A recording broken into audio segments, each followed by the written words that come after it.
Today, joining me is what some people would consider a legend in the developing business. Oh no. This is very exciting for me. I don't know a lot about him, but I know enough to know he's interested. It's Bassam Issa. It's going to be great. Thank you. I appreciate it. Yeah. Now, let me ask you this. You're not originally from, you came here in what, 73? I came For college? Yes, I did Chattanooga State UTC. Then, of course, I came from Jerusalem. I'm originally a Palestinian and then became an American here. I was 19 years old. What prompted you to come to Chattanooga versus just New York or somewhere? Because it's a simple explanation. My brother came 2 years before I did, and my uncle came 3 years before he did. So when somebody knows somebody, and they end up being there, and it's a place is more economical to go to college here than you would somewhere else, right? So that's the whole thing. But I liked it. And I've been here, I think in December of this year, year, I'll be here 50 years in Chattanooga. You're almost here as long as I am. Yes, I know the streets of Chattanooga before and after right now, and I know all these areas. I've lived in through these years in Harrison and Red Bank and downtown Chattanooga and East Brainerd and Brainerd. So I've seen all these streets, and it's just I see Chattanooga developed over the years. I just fell in love with it, and it's been good. What was it like being 19 years old and coming from Jerusalem to Chattanooga? Was that a shock, or was there much scary?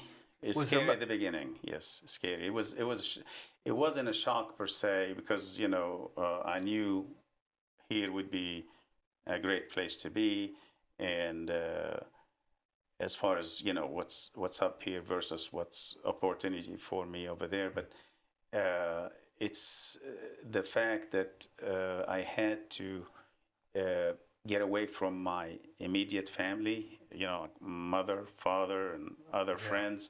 The first year I felt homesick so badly, but after a year, 2 years, this place grows on you. And right now it's the other way around. I go there. We have a home there. My parents' home. They passed away, but we go. It's like you would say you would have a place in Florida to go for summertime for 2-3 weeks and come back. This is my home. This is the home of my 3 boys, and they're not boys anymore. The youngest is 30 years old. So basically, this is where I am. If I go, I only have one vice, which is traveling to enjoy life while I'm working. And I can do that while I'm working. I can still go anywhere and do my work, but also 2 of my sons work with me and watch all the communications while I'm gone and do whatever needs to be done. But when I go 2 weeks, 3 weeks on a vacation, I and my wife, we can't wait to come back to Chattanooga. It seems like you go to great places, you go to South America, you go to Europe, you go everywhere else, but yet after 2-3 weeks, you feel homesick to come to the place you've got to be here or used to be here, lived here for the last 50 years. So more familiar here. It is just, it's your home. I mean, it's your home is really where your interest is, where your work is, where your immediate family is. And my immediate family now is my children. So basically, the old saying, the home is where the heart is true. Exactly. Yeah. I've been here all my life and don't get to Chattanooga, a whole lot, but quite a bit. I was there last night. In fact, I was there last night with George McCoy, who you know. Sure, yeah. He told me that you at one time made sandwiches.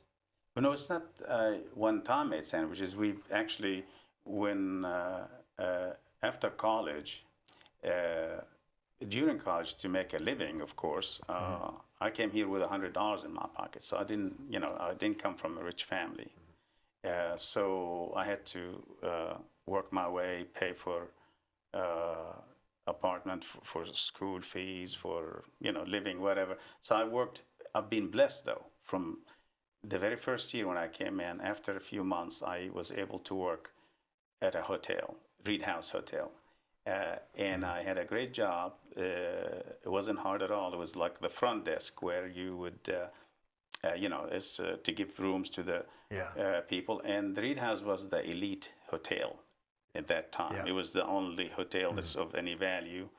It was, I think, owned by Provident Insurance. I think so. And but all the ones people come to that hotel, clients they were basically business people. So I learned a lot as I'm interacting with them for 6 months to a year. Then I moved. I always wanted to better myself, so I moved to Holiday Inn, and then after that, I had an offer with another hotel downtown, 400-room hotel where I had. It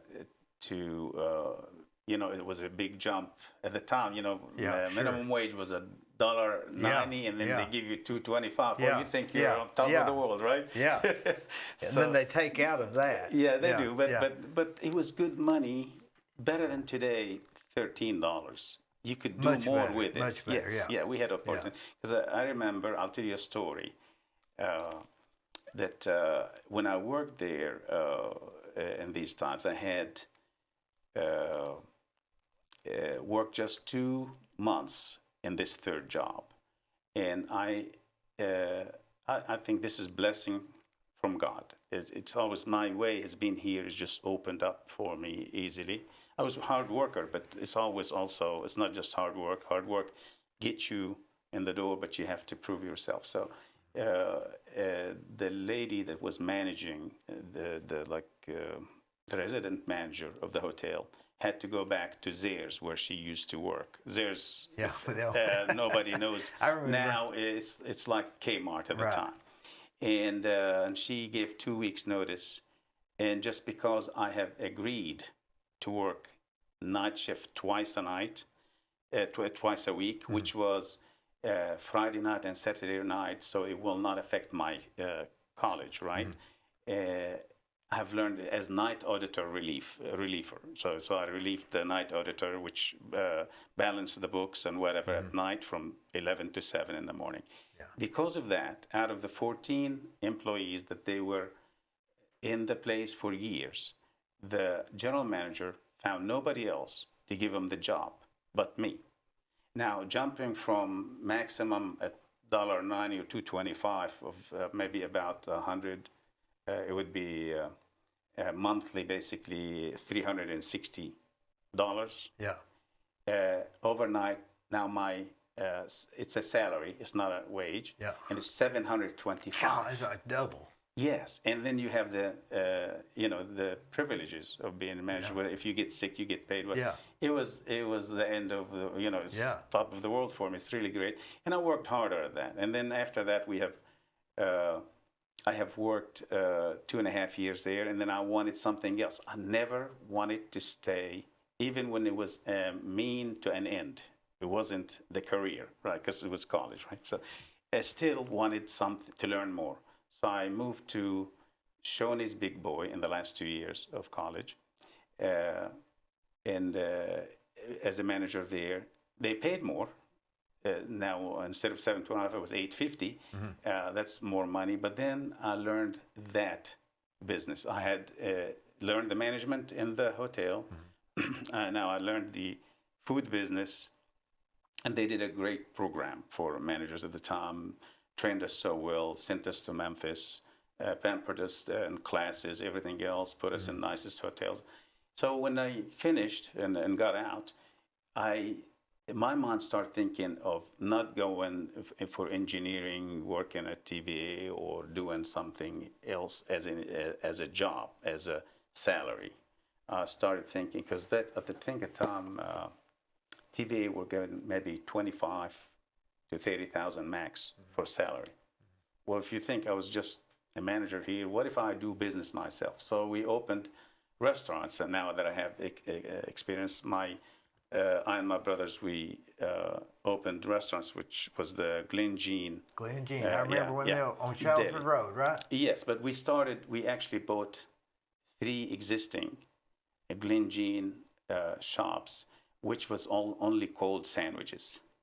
And it that's was where, egg salad, and that's tuna where salad. George got It was Broad Street. It was 7th Street. It's really history, and a lot of people you might even, if you dig, you can find even the picture of these shops at the time, and they had certain color, white and red formica for decor. It was part of it. It's really, I mean, every time I go, it just keeps staying in my mind. But most of the people live downtown, ate there. It's a very quick sandwich, because by the time you pay, you get your sandwich, egg salad, tuna salad. The only hot sandwich was a hot dog. Oh. So anyway, but when we took it over from Bill Nobles, he was the county trustee at the time, and he owned them, but they were so behind and so much in debt. But he wasn't personally in debt. The corporation, because he has a corporation for that. So we bought the corporation from him as is, with the debts. With the debts. Yeah, that's it. Because did you assume the debts? We assumed the debts because the price was, I think, around $50,000 for these 3 places, and the debt was about $50,000. So we call it clean slate. So we did it that way, and we paid off the debt. And but immediately we started making changes. Immediately started having. We were the first one to introduce in the 70s the hoagie or bun and the deli sandwich as what subs. The subs that you would eat only in New York or big cities. And then we started with that, and we stayed with that, and we still own. I and my brother, and my nephews now, they've been running and still running the Glen Jeans in Chattanooga, 2 locations. We changed the name for one of them, which now it's Firebox, right on Shalford Road. And we've been doing that since 1978. So that in itself, again, it was a great experience for me to get me further out in what I'm trying to accomplish. So we were building a new store every day. We just never stopped. Because if you just stop saying, satisfied, that's fine. It's a good thing. You can. But if you want to advance, and if you want challenge, if your personality is that you don't want to just sit in one place and be content, but you want to see more, do more, that's what we did. So we were building, and we moved from downtown. We got Brainerd Road, and then on Brainerd Road at the time, Eastgate Mall was the mall, really, because there was no other mall. It was a great mall. It was actually one of the busiest, not the largest, but the busiest malls in the Southeast. So I had a hard time convincing the owners at the time to allow me to move the store into the mall. But they only allowed me the store on the outside of the mall, facing outside the parking lot. So after 2 years, I went to Mr. Uptain. He was running the mall at the time, and I said, look, you've seen we're doing well here, and you trust us now. I want you to take this dining room facing outside. I'll keep the same kitchen to save money, because that's where the cost usually is. And I want to direct this new dining room where the space that just left, which was Magnavox, there was just TVs, and it was a bigger one, from 1,200 square feet to 3,000 square feet. And we want to at least have it to the main entrance facing inside, where most people come in. And sure enough, by making that change, we instead of doing $1,200 a day, we started doing $3,000 a day. So it's just, and it was a risk. He said, you might be making a mistake, because here you're paying only $1,000 a month. The next day you start paying $3,000 a month. You might not be able to make it. I said, well, let's just see. Just trust me. And he did. And what made you think that you'd get more traffic? You just felt like you would? Yeah, I just always had the eye of what, you see the traffic, where it's coming from, whatever, but you became, like I became part of the mall rather than being just an outside that just, if somebody comes on this side of the mall, can see you. So it really worked well. And then the reason I'm in this business today of developing, I believe, is this restaurant business, because the malls, they only give you a shell to build, and then you have to go and hire a contractor like yourself, and you get to be involved to save money on electrical, plumbing, and all that. And it's really very complicated, even in the smallest restaurant. Especially kitchens. Right, because I can build 100,000 square feet building if it's just for retail and it's just a box, and then nothing. And you know how it is in this. But in a restaurant, even the smaller the space, the more complicated how you fit in everything, and then you also need everything. You need complicated things to work together, the locations of every piece of equipment, whatever. Your cost can actually go up per square foot. Absolutely. Because it's compact, you have the exact same thing. Right, but we kind of, I learned construction because I was forced to it. Right, because I have to build the store from the inside, which is the most important thing and the most complicated thing. And we had to build those time after time. Then we've moved also more stores. We ended up about 10 stores in 1990. We had come to Cleveland with 2 stores in the mall. We've gone to the Oak Ridge in the mall and Rome, Georgia. Crown Americans used to own these 3 malls. They built those 3 malls at the time, and we made a deal with them. So when you have that and you have to build time and time again, you get the feel for it. And then one day my architect says, "Wait a minute, you're building on these restaurants and all that, but why don't you think of building for others?" I said, "Okay, just give me more time." So I started buying land when the new mall came in, Hamilton Place. Started buying land in '86, speculating because the mall has come. So I'd buy 2, 3 houses, put them together, and I would rezone them, and then I sell them. And I started doing that for 2, 3 years, made good money. Well, at that moment, I said, now, Pat Newhoff is my architect, so I said, now, Pat, I will do that, but what would you call me? He said, "We call you a developer." So I didn't even know. So because I'm not building developing. it. Yeah, I'm developing. I'm not the builder. I'm developer. I'm whether just it's the property or the building or the whatever. Right. So, the weirdest thing was that's the thinking of a rookie. That's not smart. I would not do it today, right? But it worked. You mean the developing? No, just the location. The first location of where I would want to build and lease. Right. I would have never done what I've done on the first location. The first location was a doctor came from Fort Payne, Alabama, and said, "I want a franchise in Fort Payne. I love your food. I come every weekend." And so we did franchise to others in Cleveland and at one time in Oak Ridge. So I said, fine. So I went to look for the right locations. So I've told them where I needed to be for a small town like that. It's across from, the only location is either next to Walmart or across from Walmart, where the people are. So I told him to buy this location, 3 acres. It was a farmland across from Walmart, and it does have a traffic light too, which is important. And he started negotiating on that, and then he backed out.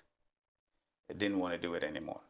So I told my architect, wait a minute, we don't want to put a restaurant there, but what about let's do this first development, and I would lease to others, because which is, the 10,000 people is the most challenging to get tenants, right? Yeah. But I counted on the fact that Walmart followers, the Cato, the Shoe Show, all these people that were following Walmart. And you assumed Walmart had done the demographics. Yes, you assume. Exactly, because Walmart is so busy, the Walmart people would come. The challenge was that we're not next to Walmart like most developments where people walk to us. They still have to get out of their cars into their cars and come back to us across the street. And that was the challenge, trying to convince Dollar Tree, Cato, Radio Shack, and Blockbuster, and they weren't then, but Blockbuster or what is it? Hollywood Video. Yeah, Hollywood Video. And all the nationals, right? That was in the 90s. Yeah, that's in the 90s. So what I did, I didn't know how to approach these people. There was no internet. You have to send them stuff and packages in the mail. You don't know when they get there. And they wouldn't have cell phones, so they'll have to call me in the worst of times to discuss the project. And I remember something happened. I've always wanted to be involved in my business in the restaurant. So I wouldn't, even though if I have a manager, I still be in the kitchen looking at every meal coming out. My eye have seen it, whether it's on drive-through, whether it's inside. And that was in the location, the Tom Glen Jean Deli, Shalford Road. It was freestanding that we built there. And on drive-through. So I was working the drive-through at middle lunchtime, and I get a call on the general, because that's the only phone we have, for orders or whatever. Yeah. And one of the young cashiers tells me, you got a call from somebody called Kenny Palmer. And I said, Kenny Palmer with Dollar Tree. Yeah, give me that. But I'm so busy at 12:30, whatever. Yeah. So I'm talking to him, and he's asking me questions about rent rate and arguing about, this is too high, this is whatever. And I have to talk to the kitchen, to the fry guy. So I'm screaming at the fry guy, say 3 fries on drive, and this guy say, wonder what the heck he's saying. And then I'll go back, say, no, $12 a square foot. And it was really, it was hard trying to do both at the same time. And because of also the technology was in there. But I met with Kenny Palmer at about 15, 20 years later we made the deal, and they came. So I met with him in Vegas in the shopping center convention.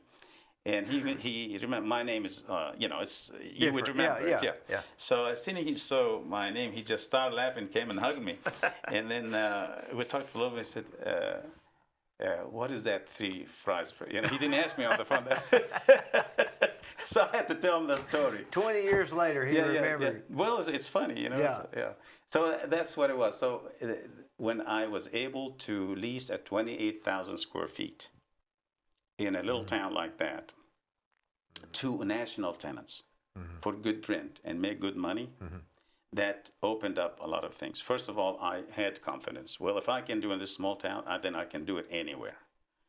Second, the banks opened up where they would now feel, if I can make it there, they'll give me money anywhere. They had some confidence. And the Plus fact, you had some money. The money really, we didn't have a whole lot of money.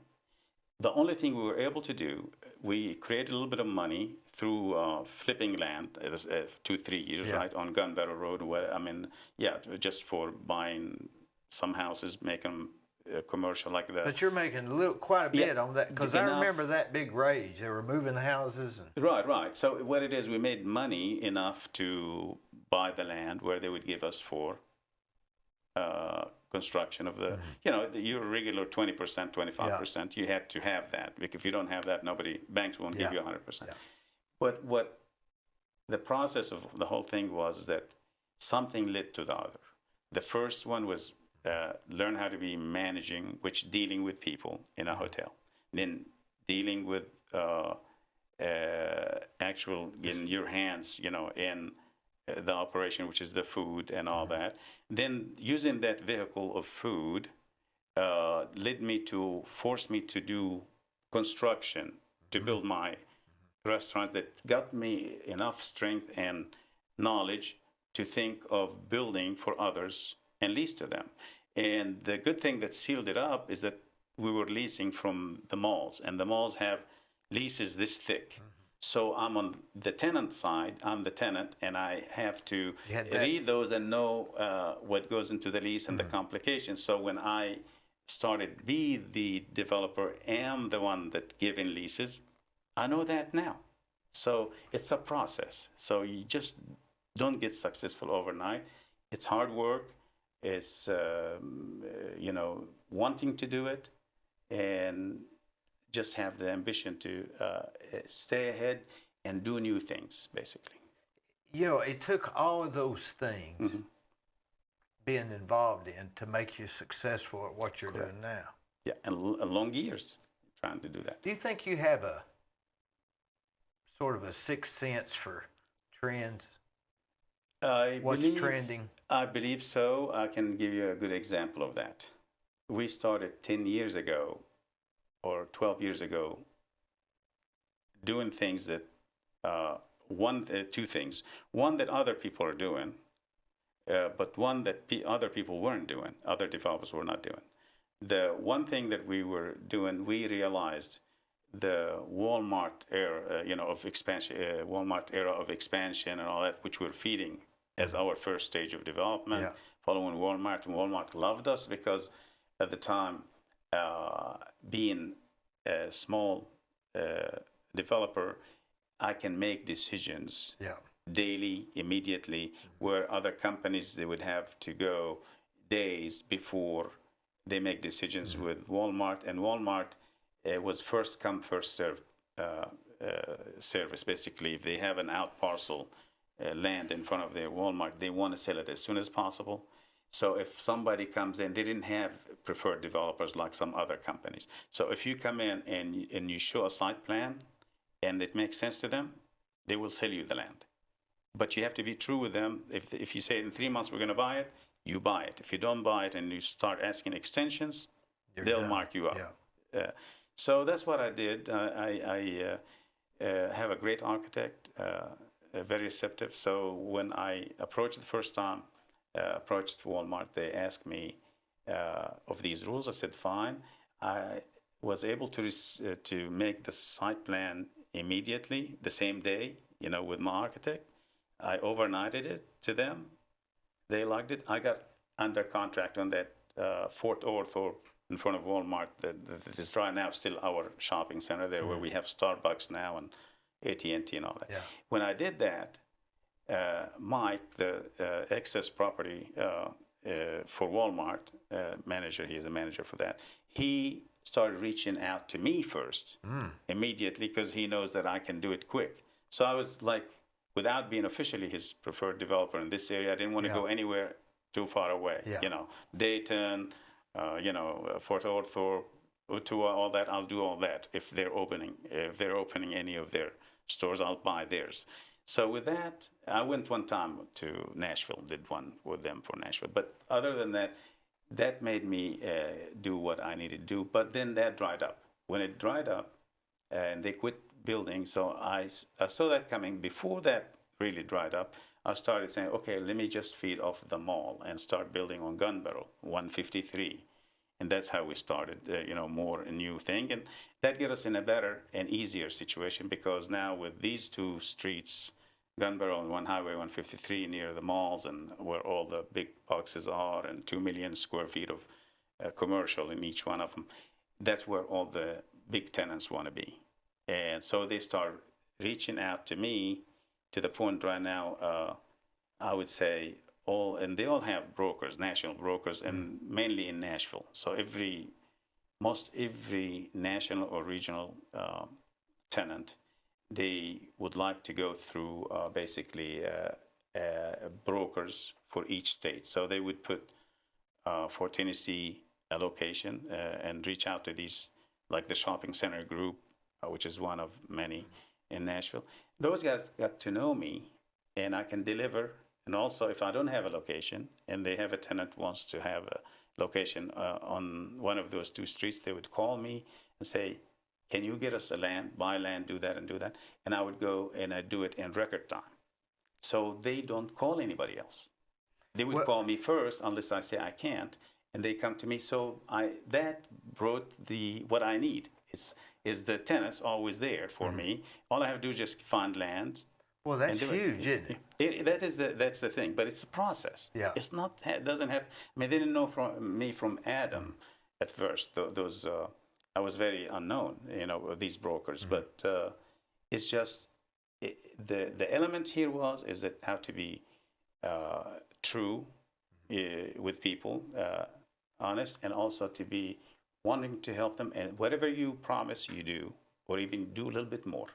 And fairly quick on the decision making, Exactly. right? Yeah. The smaller you, as a company, Yeah. the better off you are, because that way you don't have time to try to waste to try to do that. You can get the early bird gets the. Yeah. Would you know? So you would know kind of what places or businesses are wanting to come in areas, sort of. That would be a big help, right? Because of the relationship with these national. Sure, and that's the thing. And I was to have complete the idea. I said this. So the second thing I was doing, I learned to do 12 years ago, is I saw the trend that I noticed things that maybe other developers didn't notice. You build a shopping center with 4 or 5 or 7 or 8 tenants, right? Depending on the land. It's so easy to to lease the 2 end caps, the two corners, right? Yeah. And especially if you have a drive-through. Drive-throughs. Right. Then I find myself, it takes me a year, 2, 3 to lease the other spaces. And when you do, they're not very successful. And when you do, they're not successful because the national tenants or region will not come, which means you're not getting the bigger lease money. So you're forced to lease the middle ones for less money. And you have, people that may be coming for the first time to build a business. They may make money, they may not. Even if they have 2, 3 locations, they're just not as strong. They will not be daring to pay the rent as the ones on the corner. So you end up with less money, even though it's the same cost, and longer time to lease, and they will not agree to long-term leases, where the ones national would go 10 years, the other ones want 2, 3 years or 5 maximum. So you got all that disadvantage. Based on that, plus this, if you're an A-rated tenant, they don't want to be in a shopping center with a C-rated tenant. Correct. So you've got to keep the A's together and the B. So that even gets. Yeah, that was all more challenging for me too. But it worked well because usually the ones that pay the most are going to be more of people that either have some experience, they have a location or two, and I feel comfortable they're going to make it, because it's not, to me, it's not just getting somebody in there. Yeah. Because if they fail and lose their money, I'm also failing, and I'm keep changing. Yeah. Tenants doesn't work. So, but I said, I'm going to get rid of that 12 years ago. I said, the trend is, if I have land and I want to build 15,000 square feet on it, for example, I don't want to do 6, 7 tenants with just one building. I would do whatever the land allows. If I can do 2 buildings or 3 buildings with 2 tenants each. So each building has each location has a corner, and 50% of that location has also a drive-through. Right. Which we saw the trend was all the retail. Basically, what we mean by retail is, your shoe shop, your clothing, all these other ones that used to lease from us, Radio Shack, all that, Hollywood Video, all these people are gone, and because of the internet, because of whatever else, so they can't afford even the rent. So basically, and cost has gone up every year. So basically, the only ones can afford, and the ones that are in the market, is really services and restaurants. You got even the professionals that they're now, if they can't work out of their house, they'll be able to before long. Correct. So we can't count on that. No, we can't count on that. So I was going after 3 people. The medical field, which now became wanting to be in shopping centers instead of a back where you never see them. Right. They realized the importance of being up front where people can see them. So they would before they would never pay. They just didn't want to pay much. You mean in the shopping center or in front of it? No, in the shopping center. Okay, yeah. To be part of the Yeah. of the two-tenant building. Right. Oh, I or see. whatever. I Yeah. see, yeah. So they want before they would be in office setting somewhere else with so many office complexes in the back, and they're not even on the road. They'd be behind And the so shopping center. so many of their clients are needing elevators and needing to be on one level too. Right, right. So it worked that we were helped first, especially with national medical groups, where they would come and rent, like the Aspen Dental, the Heartland Dental, the eye optometrist people, all that stuff, and even urgent cares, all Urgent that. cares Yeah, so became big. they definitely would never go in the back. They want to be even more so on a corner and a hard, open corner where people seen, and more so than a restaurant. They feel strongly about that, and they're willing to pay for it. So 12 years ago, that's how I started saying, okay, I'm going to start building those just two tenant buildings. That was reading what you said, reading ahead of time of where the trend is going, right? So that was a big thing. But also, that's when I started thinking also, the ones that are going stronger are grocery stores, supermarkets. And I want to get into that. And that's how I got into that with the Publix and Trader Joe's and others. And you did the one up here at Peerless Yes. Crossing, right? Yes. Did that. And then now we're building a larger shopping center. And it is 85,000. We're building 170,000 close to my home on Ottawa Ringo Road and East Brainerd Road, another Publix. And it's going to be really very nice development, village-like, public space, all that stuff. Is going to be really having all the services, restaurants, sit-down restaurants, fast food, bank, everything else. So we just have to get it to where start thinking of the bigger stuff, but you need to also have a vision of how you want to put it together. So we started buying the 20-acre, and now we bought the 50-acre to do this development. And that's just... it's just like a baby that you feed him and he's going to grow and have muscles. That's the way it goes. It just doesn't happen overnight, basically. Will it just keep evolving? It will keep evolving, and we will have to read ahead of time. Right now, it even gotten worse with after the COVID pandemic. For example, right now, the sit-down restaurant never thought, the full-service restaurants never thought of a pickup Never window. thought of it. But they realized that they wished if they had some, because they shut down the dining room for a while, then they had to do only half dining room because they couldn't do full because of there was the law. And then realized even people scared, so they because of the pandemic. So the people last 3 years learned and got into the new habit of wanting to pick up even the nice dinner, nice steak, whatever else, fish, whatever else, and eat it at home. And they don't have to be in the dining room. Right. So when even the pandemic now has gone,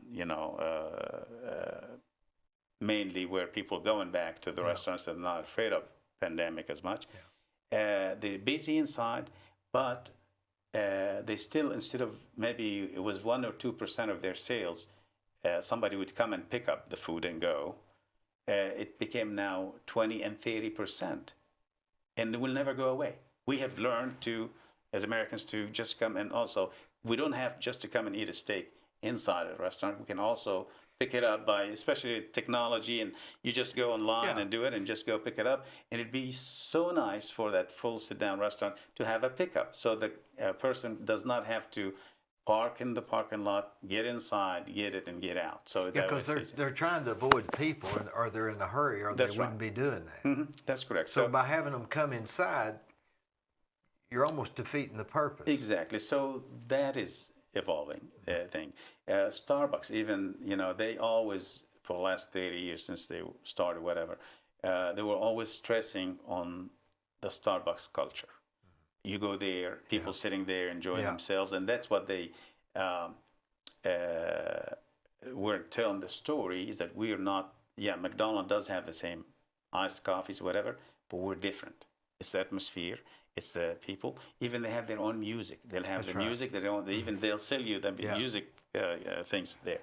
And in the pandemic, realized they're in for the money, and they were using that philosophy to get more people. Yeah. But they realized that after the pandemic, that their drive-through picked up so well, they had trouble serving people because nobody comes inside, Right. and they really had trouble serving fast enough, right? Yeah. So they came back to the existing stores, and they said, we want to remodel those. They came back to us and said, we want to remodel those and take part of the dining room and give it to the kitchen, to widen the kitchen, to have more people and different way to be serving the drive-through faster. And now that culture is gone now. For them, even that idea of we want a bigger, the dining Yeah. room and want this nice atmosphere. Even then, it's no longer. Yeah, And they were ahead of all the trends. exactly. Even those guys that really stress so much on atmosphere. Yeah. Now it's about how to make sales, which that's always been the case. But they thought that was the vehicle, is the nicer dining room, the Well, it culture was and all then. that. Yeah, that was then. But now people don't want to sit down there. They got used to it over 3 years to want that coffee and go, and they can drink it and eat their car, in their car, or they take it home. And we have to read that as developers, and we started doing that. And we read even things that are going to come 6 years from now, whatever. I always keep thinking, what else is going to change? What is going to evolve in what I'm doing? And I need to go with it. We used to go after all the service people, like the wireless, Verizon, AT&T, Spectrum, and Xfinity, and all these people, right? T-Mobile. And I had my fun with them. I ended up with Gun Barrel. The Verizon is mine. The AT&T is mine. The Xfinity is mine. Spectrum right here is mine. And T-Mobile also here. So I did that. But what happened is those guys got saturated over 10, 15 years. And as a corporate, they're not expanding anymore. The only thing they could be just to do a relocation. And that's not too many of them. And based on that, now I'm losing that source. That we're not going to have much out of the wireless people anymore. They're downsizing. They used to have 5,000. They only want 2,300 now, 2,500 square feet, because they don't have as much market as they did before. Everybody already got what they need, but they just need. There was a time when Verizon would pay more per foot to lease than anybody. That's correct. And now. Yeah, they also found they paid too much over time. They're crazy. I mean, they paid. But they had to have the great location. They did. But I took advantage of the times for any industry that wanted to lease in this market, and we did good. But we always read what's coming up, what's going to drop, what's going to increase, who's going better, who's going worse, and we adjust and get into these things way ahead, and we get help from the brokers, national brokers, of what things is going on, and we just try to see what's going on elsewhere. The brokers will tell you what they're wanting, but it takes a sixth sense to know what they're going to be wanting. Right. I mean, they don't know. All they know is that I've got a tenant for you. This is the tenant, and they want that many square feet, and they won't be on Gun Barrel Road. But it's your job to go and find the right property, because they're going to turn it down if it's not very visible, if it doesn't have a traffic light, if it doesn't have, easy access, if it doesn't have a lot of things. So, and if it's not laid out right, too. Oh, yeah. If it's, for example, I'll give you an example, the Bad Daddies and Mission Barbecue on Gun Barrel Road, where we are. Yeah. Well, that was a tough site because. And that's why I love what I'm doing. I say I can stay till I'm 95 and do it. It's just fun for me. Other people approached it for 5, 6, 7 years, and they would drop it. And they had it on contract, that piece, 2 acres. And the reason is the price was extremely high for the land.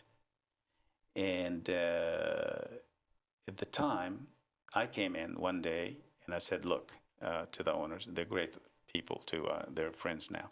And I said, I'm going to Vegas. I'm going to meet some people. and I think I have tenants for these, and you're tired of people taking it, under contract and dropping it back and giving it to you, and you want to retire. Yeah, we don't. Okay. You need to give me a full year to be able to, a contract of full year to be able to do what I need to do and take it from your hands. You never look back. Because every time those 3-4 years while they were having under contract with others, they would only say 60 days and 30 days to close. You can't do that in our work. And finally, because they got tired, they gave me that 1 year. But there were so many challenges. The biggest challenge is trying to convince the tenants to come when you're not on the corner. There's a corner there, but you're not on the corner. Very busy. Traffic's going real That's fast correct. right there. So I started thinking that theory at that time, I and my architect, and we started thinking we want to get to a traffic light. So and that's where the development comes. It's not. So we had to go, and we found that the city has an alley behind us. So it goes behind Lazy Boy, which that Lazy Boy was mine to begin with. That's the 4 or 5 houses that I put together in the 90s, and so you sold knew about the Lazy the Boy. alley. Yeah. So we did that, and we ended up having that as being a paved road. The city loved it. It's a paved road instead of nothing in there. And then also that could lead in the future if something happened. That alley could also lead all the way to Igo Gap Road eventually for the city, because there's an alley on that side that then can do that. So that was a great thing for them. And we're going to pay. We're going to spend the money, not the city, all that. And that takes me to Goodwin Road, that's be on the Walmart traffic light. So that's number one thing. And then number two is I have 10 feet, the property is 10 feet lower than the street. Nobody's going to come in a hole. Nobody likes a hole. Yeah, but that cost, aside from your regular site work, that cost at the time, $6 a cubic yard. it was $8, but it cost me $500,000 just to bring it up before I even do the other stuff. And that's on top of anything else. Yeah. And paying high price of $1.5 million was unheard of per acre. Yeah. I was able to do that, and in theory and all that, I said, okay, I'll do it. I have contract. Then I go back to the tenants and I say, okay, you got to pay me this because it's going to cost me this to do that. They think about it and they say, we want to be on Gunbarrow. We're willing to do that. So they would pay me $7, $8 more than the market is. If it's $32, they paid me $40. So I can pay for this. So it's a collaborative effort between me, tenants, and all. If you explain to somebody what your needs are and give them everything they need, you make a deal. You just basically have to explain. But if you tell them I want $40 when it's 32, don't tell them why, they say this guy's greedy. Yeah. Why is and that's probably the case if you don't have a reason. Exactly. Yeah. So that's how how we do that. And so funny that traffic light that we got to, and it wasn't by design. It was me that caused it. There was no traffic light there. The Verizon where we have there on that corner in front of Walmart, that's mine. But at the time was no traffic light. We just got the traffic light at the time. But that was at the time we had, if you remember, Gateway Computers, where Jared's is. Right. Okay, that was mine. I bought that. It's a nice looking building. Yeah, I bought that, and we did that. I partnered with the Atrium owners out of North Carolina to, there was not a Starbucks there yet. Their entrance was where the Starbucks was. That's where their entrance. They had to go down. So that's what it was. And they had just green land next to where the Gateway property is. So I called them and said, look, how about if we make a road here? 10 feet of mine and 20 feet of yours, because I don't have land. You have a lot of land you don't even need. You already got your development out there. But we'll create you more land. We end up with a traffic light, which the Gateway insisted on having a traffic light. So I had to create a traffic light.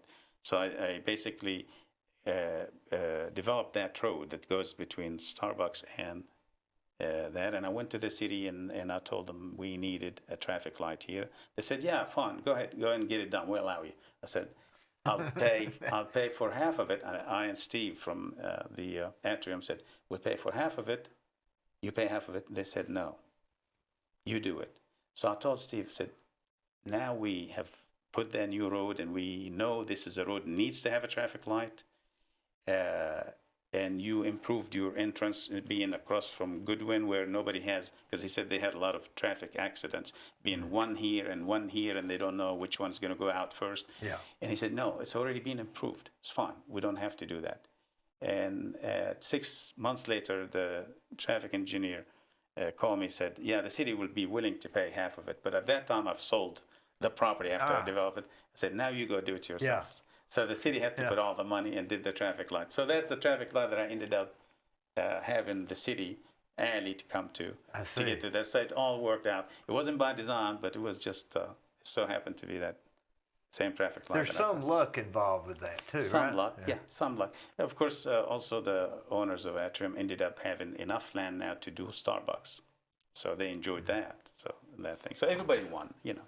Are you getting ready to do another Panera, or is that Where? in Hickson? No, the Panera, we have Panera. Oh, you have the yeah, Panera. we did the Panera 2-3 years ago. And you leased up the, what, Northgate Mall, is that?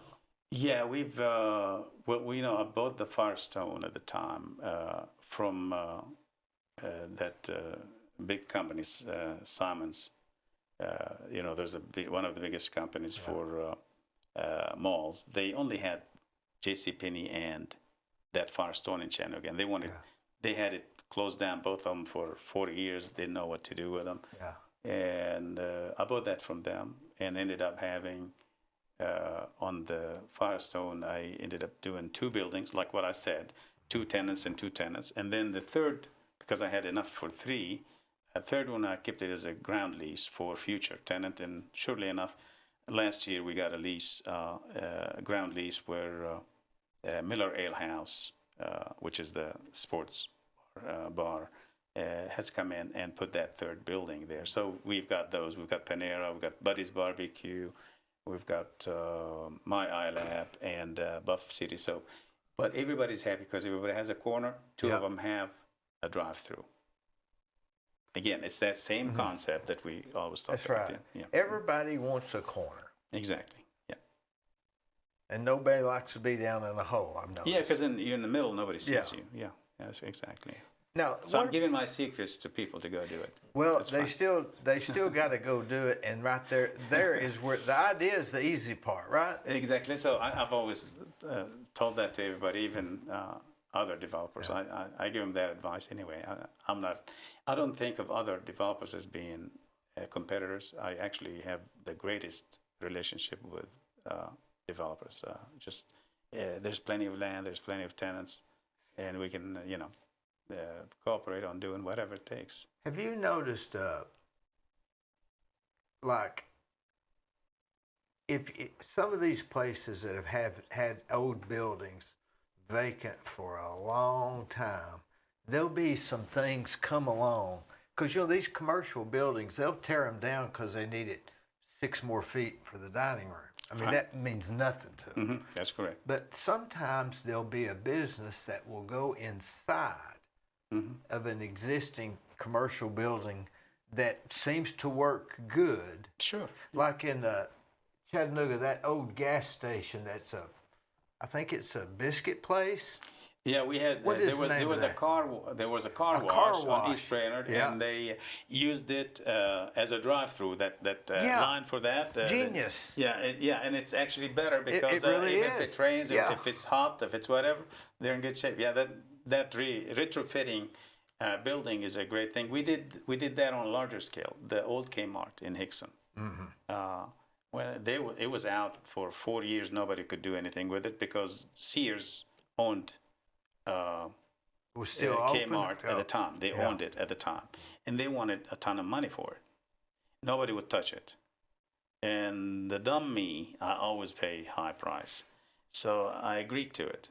I agreed to that price, but I only agreed to it for one reason at the time, because it was just a good timing. We just sold the property, and we needed that same kind of price for 1031 exchange. So paying more and having that tax relief for that You can moment. give about 10% more. Yeah, that's fine. So we did that, but of course I didn't even know it was still a gamble because I didn't know if I can get people, because you got to remember larger places.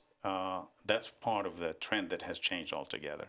If you want to do a large place, then you really more or less need to have by demand. When somebody say, a grocery store, somebody say, go build me one, right? But if you already have one, that building is useless because anybody's going to come to you is a second generation tenant, that would only pay $5-6 if you can even find them, right?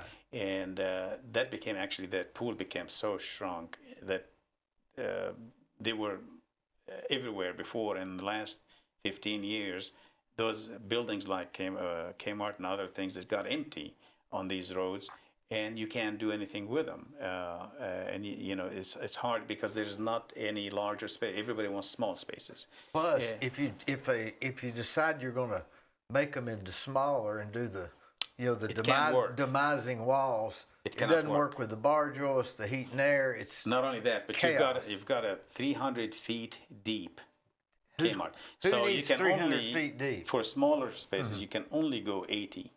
So what's going to go with 25%? You can lease. What do you do with the rest of it? And it doesn't work for the price you paid for the land. And I don't see anything like that ever coming back. Yeah, I don't think so. No, it won't. Except for it won't. So basically, it was a challenge. It was a great challenge, but we were up to the challenge. I was able to, within 6 months, to get Gabe's clothing store. Did they take the whole thing? No, that's the thing. They only took 40%. 40. It was 117,000. They only took 40,000 square feet. It's also challenging because their rent would not be high. None of them, even like the Marshalls and the in the mall, near the mall and all that, they have never paid more, high rent anyway, because they can't pay that kind of rent like a smaller restaurant or something. So you have to make the numbers work. But the issue was now I have to do new electrical, so I have to rebuild the storage if it wasn't there. I mean, sewer. You have to have 4 services for sewer when you have 4 tenants instead of 1. You have to have 4 electrical, 4 everything else. You have to redo the whole parking lot. Was torn apart. Sprinkler system, all that stuff. It was very big, challenging, and we put in a ton of money into it. But we went to the tenants and we stressed on certain rent, a little bit higher than they would usually pay. They agreed to it because they wanted to be in the market. And it came out to be a great, successful venture. And then we just sold it last summer and made good money. But it's just sometimes we do things that people think that it is risky, but it's calculated risk. And we say, what's the worst going to happen? And can I afford that? Can I still make money, at least break even if I do that? Of course, the vehicle we had, and that one that made me take it, I knew I was going to be able to create an out parcel in the front to put Texas Roadhouse. That carried the issue, because once you put Texas Roadhouse, ground lease and everything else, that money coming from that, and still have the other place intact and do it slowly over 2 years, that expedited the money coming in. That expedited the importance of brought a lot of people to this parking lot, to the traffic, to where others also said, okay, great, if it's Texas Roadhouse here, we can rent here. It's good.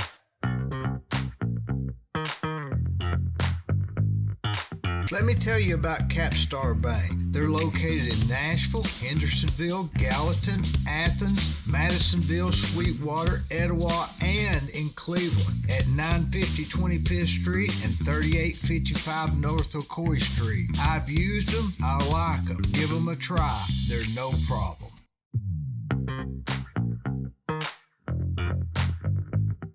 The lots are really not big enough to have a secondary use, I don't think, are they? No. But even if there was, who you're going to get. Again, it's Who you going? I'm not against local businesses.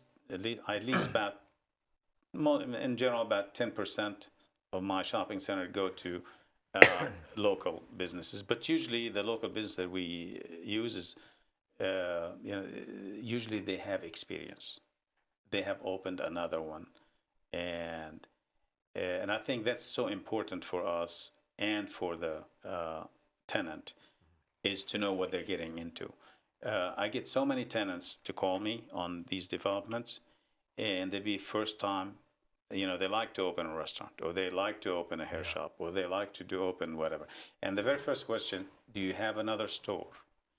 If they don't, I start telling them the rent. It's not that I reject them. I say, here's the rent, and here's what it takes, and here's how much you're going to have to spend to get into and open up, and you're going to have another 6 months or a year rent in your bank to make sure if your business is slow at the beginning, so you can survive. Once I explain to them, I start just the process as a friend. And I do that. I'd say almost 100% say, thank you so much. We really appreciate it. Yeah. It's a great experience that you tell us that. Some other one would just say, yeah, come on, rent it from me and whatever, and then they don't care about me.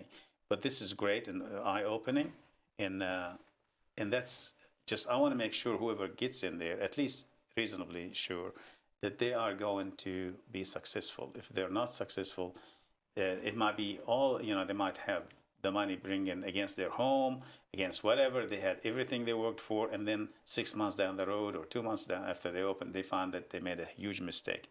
I don't want them to do that. It's not good for them. It's not good for me.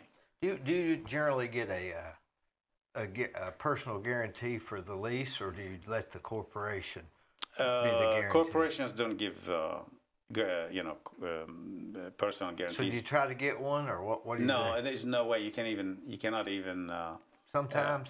They will not. If they're a respectable corporation, will never give you that. Because if they have 1,000 store or 300, that's the biggest guarantee you need, because they can't get out of paying. If they got at least 10 years or whatever, they have to pay whether they made money or not. They have to pay you. How come? Because it's their bottom line is their corporation signed on it. Not for that one store, for the entire store, for all the stores. So that's better than even a personal guarantee. I guess so, See, yeah. that's what I'm And saying. they don't want the bad publicity. Well, it's not bad. In court, they have to pay, so they will never go to court. Oh. They'll keep what they'll do. They'll stay and keep trying to make it work and make money till the lease is over. Then they won't renew, which is fine for me. Yeah. Or if they find, which is hard to find if it's a bigger tenant, but a smaller tenant, they can go and sublease. They have the right to sublease with my permission, though. Yeah. So they say, I'm going to get this restaurant or this guy to come instead of me, and I say, fine. But their corporation is still responsible till the end of the lease. So they sublease, and I get the money from them regardless. They get the money from the tenant there. So they're fine, I'm fine. That's what it, but if it's a 2, 3, or 5, or 10 restaurant or businesses, that's usually an individual, and I will ask for their personal guarantee on that one, because if I don't, they may be too careless, and they say, well, if it doesn't work, I'll just close it. And they just put it in an LLC. Yeah. And LLC is just basically it does not have any assets. So to protect them and protect me, I want them to be sure, fairly sure, based on their judgment of their business, that they can make it. When you see these places that will go into, because what we need to start, what developers seems to me like, they need to be thinking about how to retrofit the old stuff. Mm-hmm. Because going out and buying 50 acres and developing it there's a lot more expense in that than reworking an existing site if the traffic's still there. Well, I'm going to tell you my experience, and I did both. Honestly, doing a new is a better thing than retrofitting. just even on the Kmart or anything else. The problem is to try to retrofit. And I've learned that even when I did the Glenjean here on 25th Street in 1997. We had an older building, and after I remodeled that, I wished if I had tore it down and built a new one. It cost me the same. Did you buy that from Bruce Renner? Can't remember who it was because at the time through a broker. It was through a broker. Yeah, you just renovated it. Yeah, instead of tearing it down. We added a section. Right. I remember the front that. section. We added the dining room little... section, but we used the back. I wished if we had tore everything down and built it, would have had a better, look building, and at the same time, it would have cost the same. Same thing every time we reach that. These walls and the foundation, it's not. It saves you $20, $30, $40 square foot. Yeah. But when your cost is $250 nowadays per square foot, it's not much saving, because if you tear it down and build a new, or go to a land and do it, it's you're doing exactly what you need. Not any more, not any less. What you need is size, everything else. But also, you're not running into unknowns when you remodel and all that, and you know what to do. But also, you have to have new electrical, new everything. The old stuff doesn't work, maybe out of new code. Codes. Yeah, all that stuff. So really, it's better to have a new to do that. And you used to think, okay, but it's already had a parking lot. You're not spend, other than the Kmart, which we use the same parking lot being there. Most of the time you have to tear down the parking lot and put a new one, because it's on its last leg anyway. And to try to fix it, it's never going to look right. You spend another $100,000, $200,000, it's still not right. So it's better just to go ahead and spend $500,000 and have a new one and go. And plus, you got to change the public's perception of what's there. Yeah, because when you have something new, it's better.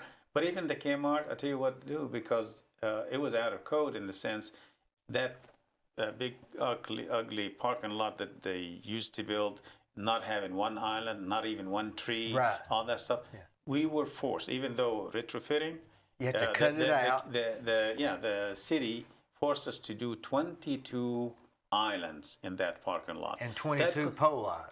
Yeah. And that ended up being like $200,000-$300,000. It's better to do it from the start and be done with it. So that's just, so a new location is generally better. It's better. If you have old and you have any value in it, only if you're leasing. If it's a warehouse and you're leasing for another warehouse guy, that's different. But even those now, they have different needs, different electrical, different everything else from business. There's nothing better than just having something you design rather than somebody or some thing that you have to work with. And as you remodeling, you find more stuff, and problems. It doesn't work that well. Do you feel that there's always going to be something new around here? I mean, let's face it. Where else can we go in Chattanooga? Right. That's a good question. I mean, we redevelop some of the existing stuff, or do we go to Ooltewah? It's so hot now, I don't know if you can afford anything.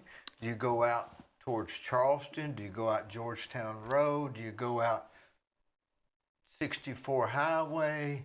What do you do? There's a simple answer to that. You have to follow the tenant need. Okay, now with that said, I've heard, what is it? Rooftops, gas stations, restaurants, hotels. Is that the way it goes? Yeah, right now, services, medical. Actually, but I mean, what comes first? Traffic or houses? No. You have to have two things. Is what they look at. They both have to be there: high traffic and houses, because demographics is most important to any tenant. So if you have a lot of homes, and you have on that road you are in, you're going to be having this piece of property, it has to be easy access and also have very high traffic. If you don't have high traffic, well, it goes well with that, because if you have a lot of homes, there's going to be a lot of traffic. If you don't have, I guess traffic comes first. yeah, traffic, but it can be traffic and you don't have homes. So there's a lot of areas that would have. You come on. You come to Brainerd Road. Yeah. Even there's a ton of businesses, right? But nationals, only maybe 2% of nationals would come to to Brainerd Road, because that's not their market. Their market is demographics, which means not just the amount of rooftops and people, but the income of these people. So some people, certain businesses, they would love Brainerd, of low income, and they thrive there. Some, but most people, they want high income, and a lot of these people that have high income. And then the third thing is that if they're coming with 1 or 2 stores in the city, they're not going to come to the edges. They're going to come only to Gun Barrel or Highway 153, or a little bit may say, okay, I'll do North Shore or something. But so you really have to understand your business. You have to understand the business is knowing where the tenants want to be and which tenants you're talking about. I mean, there's some people that did nothing but Dollar General. And those people and those developers are doing great money, maybe maybe more than me. And they probably go across the country. I know of one that goes and he built maybe 30 and 40 and 50 a year across the country. He makes a ton of money. And in these little neighborhoods. And he's happy. For me, I don't want to ever sleep out of my house, not even one night, and based on going to business. I go a lot for my vacation with my wife, but I'm not going to go and leave my family and travel to another state. The most I would do is around 1 hour travel if I want to do business, and build something, so I can come back the same day and sleep in my house. For me, it's a hobby. It's not something I must do and suffer for it, or my family suffers. I just don't want to do that. Maybe sewer's the first thing. You have to have all this stuff. Yeah, but see, the thing is, bottom line, if you follow the lead of the tenant is going to put you in an area where you have all utilities in place, close by, whatever, because they're looking for something already developed area that's already have a lot of people. They thrive off other businesses. They don't want to be the only ones in that area. Grocery does. Grocery looks, basically, they don't care about commercial. They may have one location. Are they, the grocery stores, are they trending a little more urban, a little more out? More Slightly? Yeah, suburban. Basically, they are suburban. They basically want to go where rooftops are. Not rural, but suburban. Yeah. I guess there's not urban, suburban, and rural. So they want to go kind of suburban. Not just suburban, where we have all these, and they want to see where the growth. They want already a ton of people, but also it's not settled there. There's still more growth to grow. Both. That's what the grocery wants. So you find most grocery stores, your traditional grocery stores, like the Publix, the Food City, Red Food, or Kroger, whatever. Yeah. They want to go where the people are, because within 5 minutes, 7 minutes, 10 minutes for people to come and shop. Now they will always have a presence. Maybe try to be having 1 out of the 6 location to be either downtown or in a place like Gun Barrel, where things are in the same town. In the same town, because they do multiple. Usually, even a small town, you find them with 5, 6 locations. But first of all, they come before they even come on the urban or the where there's commercial, a lot of commercial, because a lot of commercial usually doesn't have a whole lot of like Gun Barrel doesn't have as many rooftops. Rooftops that's feeding in the mall and everywhere else, really in East Brainerd or somewhere in Hickson for that further out. So they go to that area. They went to Hickson Park, so far away, because that's where the subdivisions are. They came here in East Brainerd before they came now to mine in East Brainerd, where all the subdivisions are. Now they came to me for a second location because my area grew. I bought it 7, 8 years ago. They didn't come then. They refused it. We see growth, but we have enough of it. When they had enough of it and it's still going even stronger than ever, they said, okay, we want to be here now. That's how they do it. But the general, most of the other tenants want to be by the mall or where there's 2 million square feet of where is Walmart, Target, Home Depot, Lowe's, and all that, and all the other businesses. That's where they want to be in a bundle of people where people come already shop there. Restaurants want to be there. They don't want to be far off. They can't live off just a grocery store unless you make your own thing like what we're doing in our. Which is more of because we have 170,000 square feet with 20 different buildings, not just the grocery store, not just super. So we're going to have the retail, we're going to have the restaurants. They call those sort of town centers. That's right, yeah, and we create our own traffic and right. destination where people can come in from a neighborhood or 15 miles away. We've got the Target Center over close to my house. Yeah, the Target Center, and that's. Yeah, they come in. Then you got the Home Depot Center. Right. They can do more than one thing. They just don't come to the They can park and do these. Exactly. They can go to their doctor. They can go to their coffee shop. They can go to their fitness. Like we'll have a 30,000 square foot fitness there. So you almost don't need anything. If you come there, you don't need to go anywhere else except for, some stuff that you don't need every day or every week to go some other place to get it. But you create that, group of people and tenants that feed most everybody's need. So it's one stop. You can do that.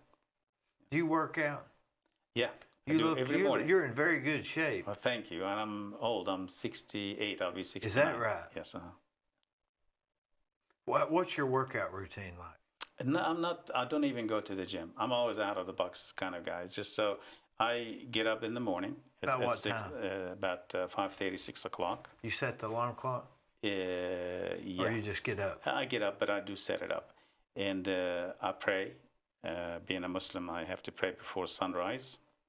You have to? Yeah, yes. We pray 5 times a day. Before sunrise, around noon, between 12 and 1. That's interesting, your religion. I'd like to talk to you more about that. Sure. But tell me more of your exercise. So I do core exercises, set-ups, push-ups for about an hour.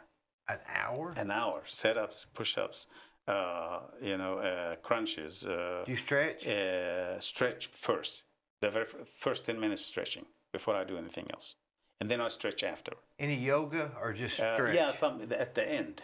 Oh. At the end, after I do that, to calm down, I do about 10 minutes of yoga kind of thing and close my eyes and rest and try to do just the normal stuff, just to cool off and get my mind ready to go. So from 6 to 7, you're exercising? Yeah. Or have you already prayed? Yeah, I pray first. So you pray in the morning? Right, yeah, I wash up because we have to wash up first and then brush your teeth, that sort of thing. Everything, yeah. I mean, your hands, your mouth, your nose, your head, and your ears, and your hands up to here and to here, and then your feet. Yeah, there's certain things you have to do before that, and then once I do all that, I go and do about 10 minutes before the yoga thing, whatever. I do 10 minutes of light, just get on the bench and light weight, just for my shoulders, whatever. So I do about 100, and I only put 15. I don't do for it's high, just repetition. 15 on each one, and I do like 100 times, lifting weight, and then I do it a different way, another 50. It's just a routine that I do, and I do it 7 days a week. Have you done that for a long time? Yeah, it's been years and years, at least 10, 15 years. Does the routine change, or you pretty well do the same thing? Pretty much the same, but I add stuff just so my muscles kind of get used to whatever. So I do more, like to make sure that if it's the same, if you reach the same, like if I'm doing 200 of something, I need to do 300 so I can get the muscles to be hurting You gotta do again. something, To yeah. do something. So we do that. And then I do walk at least 4 times a week, somewhere between 1.5 to 3 miles. After your Yeah, workout? in the afternoon.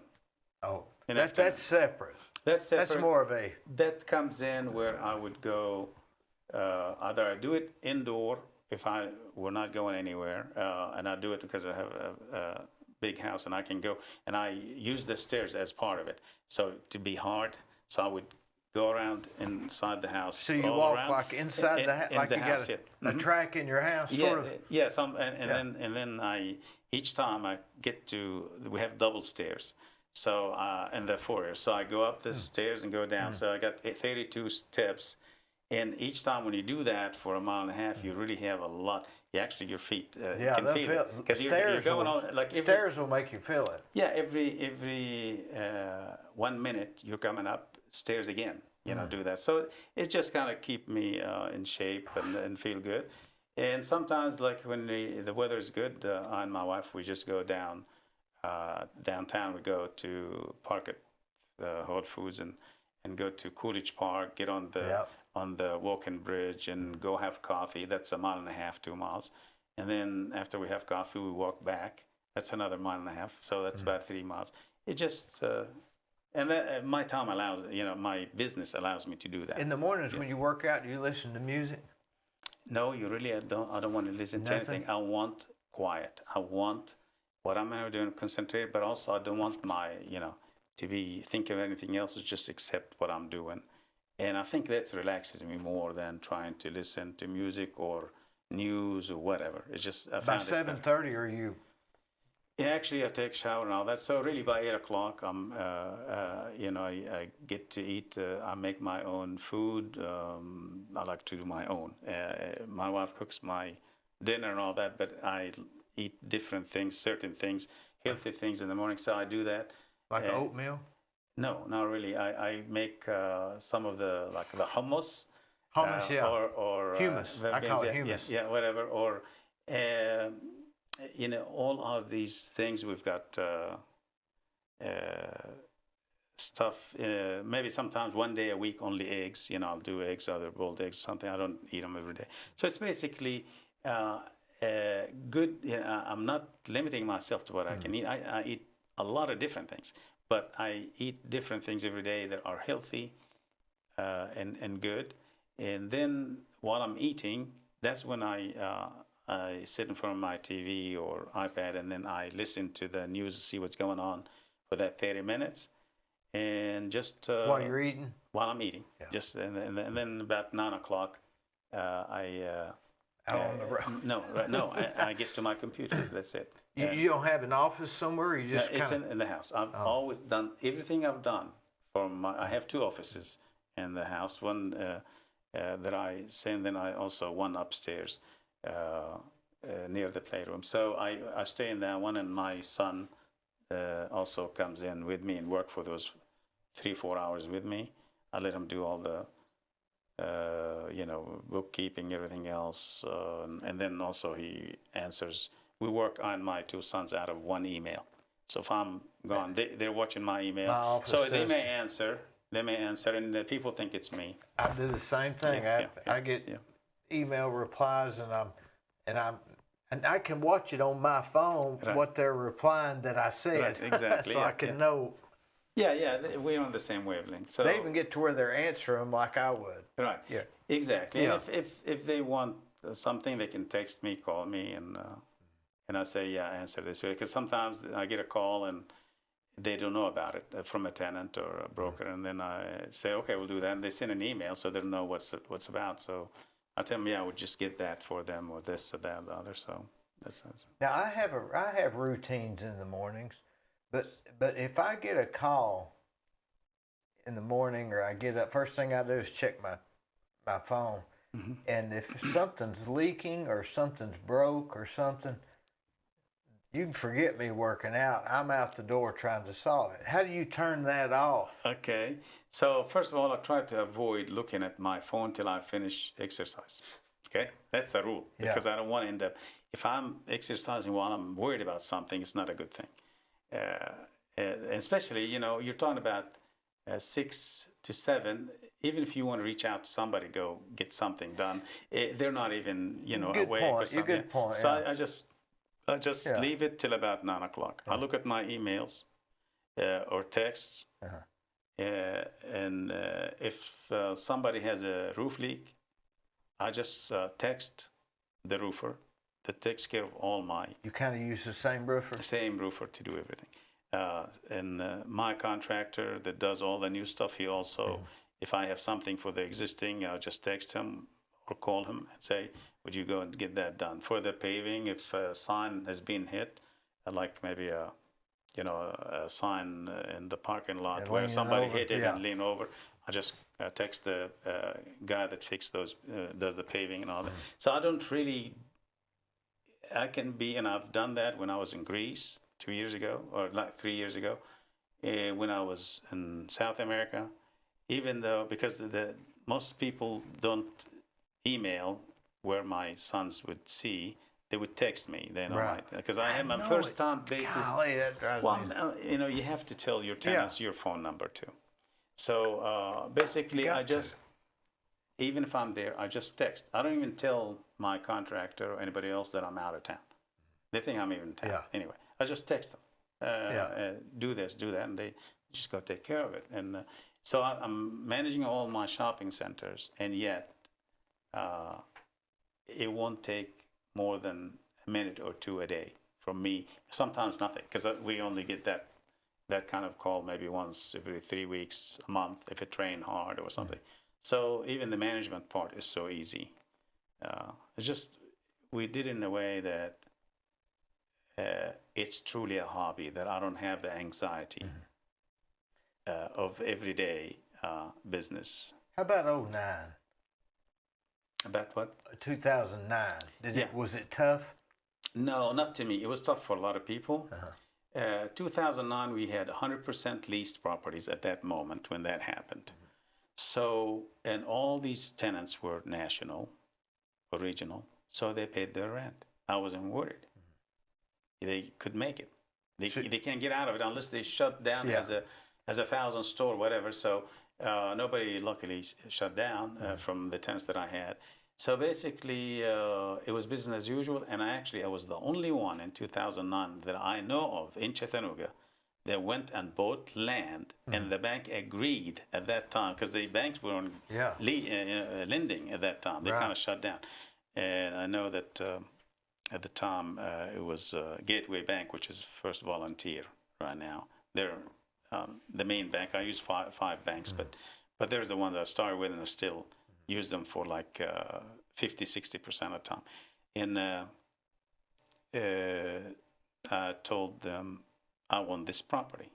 I didn't even have tenants for it, which is crazy. They gave me the money in 2009 on a property that's just land. That's how normal things was for me. And then within 6 months, I found Aspen Dental, Suntan City, and other tenants, and I filled it up in Hickson and made good money, as there was no problem. It was good, everything. So I didn't really have it. And then actually, because of that, I had Northwest Georgia Bank reached out to me that year and said, they were having trouble, right? They had a property here, which is the public's property now. It was repossessed from another developer. Toby? McKinsey, yes. Yeah. So, and they wanted to sell it for almost the same price, which it's hard because he it was very starting hard. to develop that. Yeah. He was starting to It was a hard. Yeah. It was. There was a big number on it. Yeah. That he bought it, so they didn't want to lose that. So, at the time, I actually used to only do small properties. I'm not gonna, I wasn't taking 14 acres. I was taking 2 acres, and I do a strip center or something like that.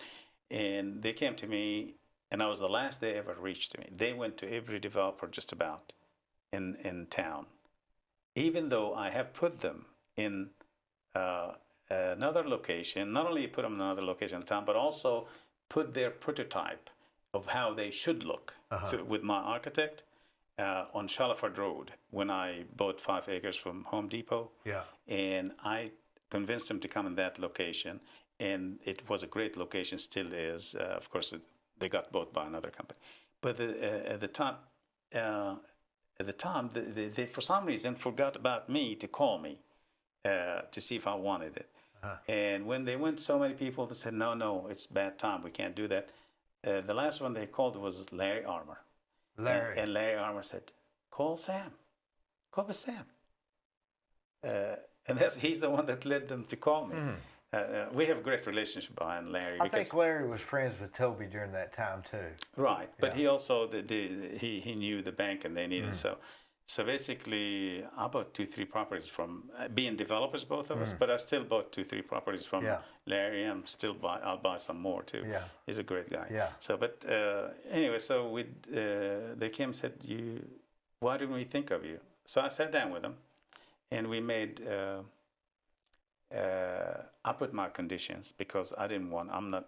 I take risk, but I'm not going to be stupid. So I accepted their price, which was a great thing for them. They would show that they haven't lost anything on this property to the feds and all that. So that was great. But mine was at the time. It's a deal that I would never get from any bank or anything else. I mean, it was.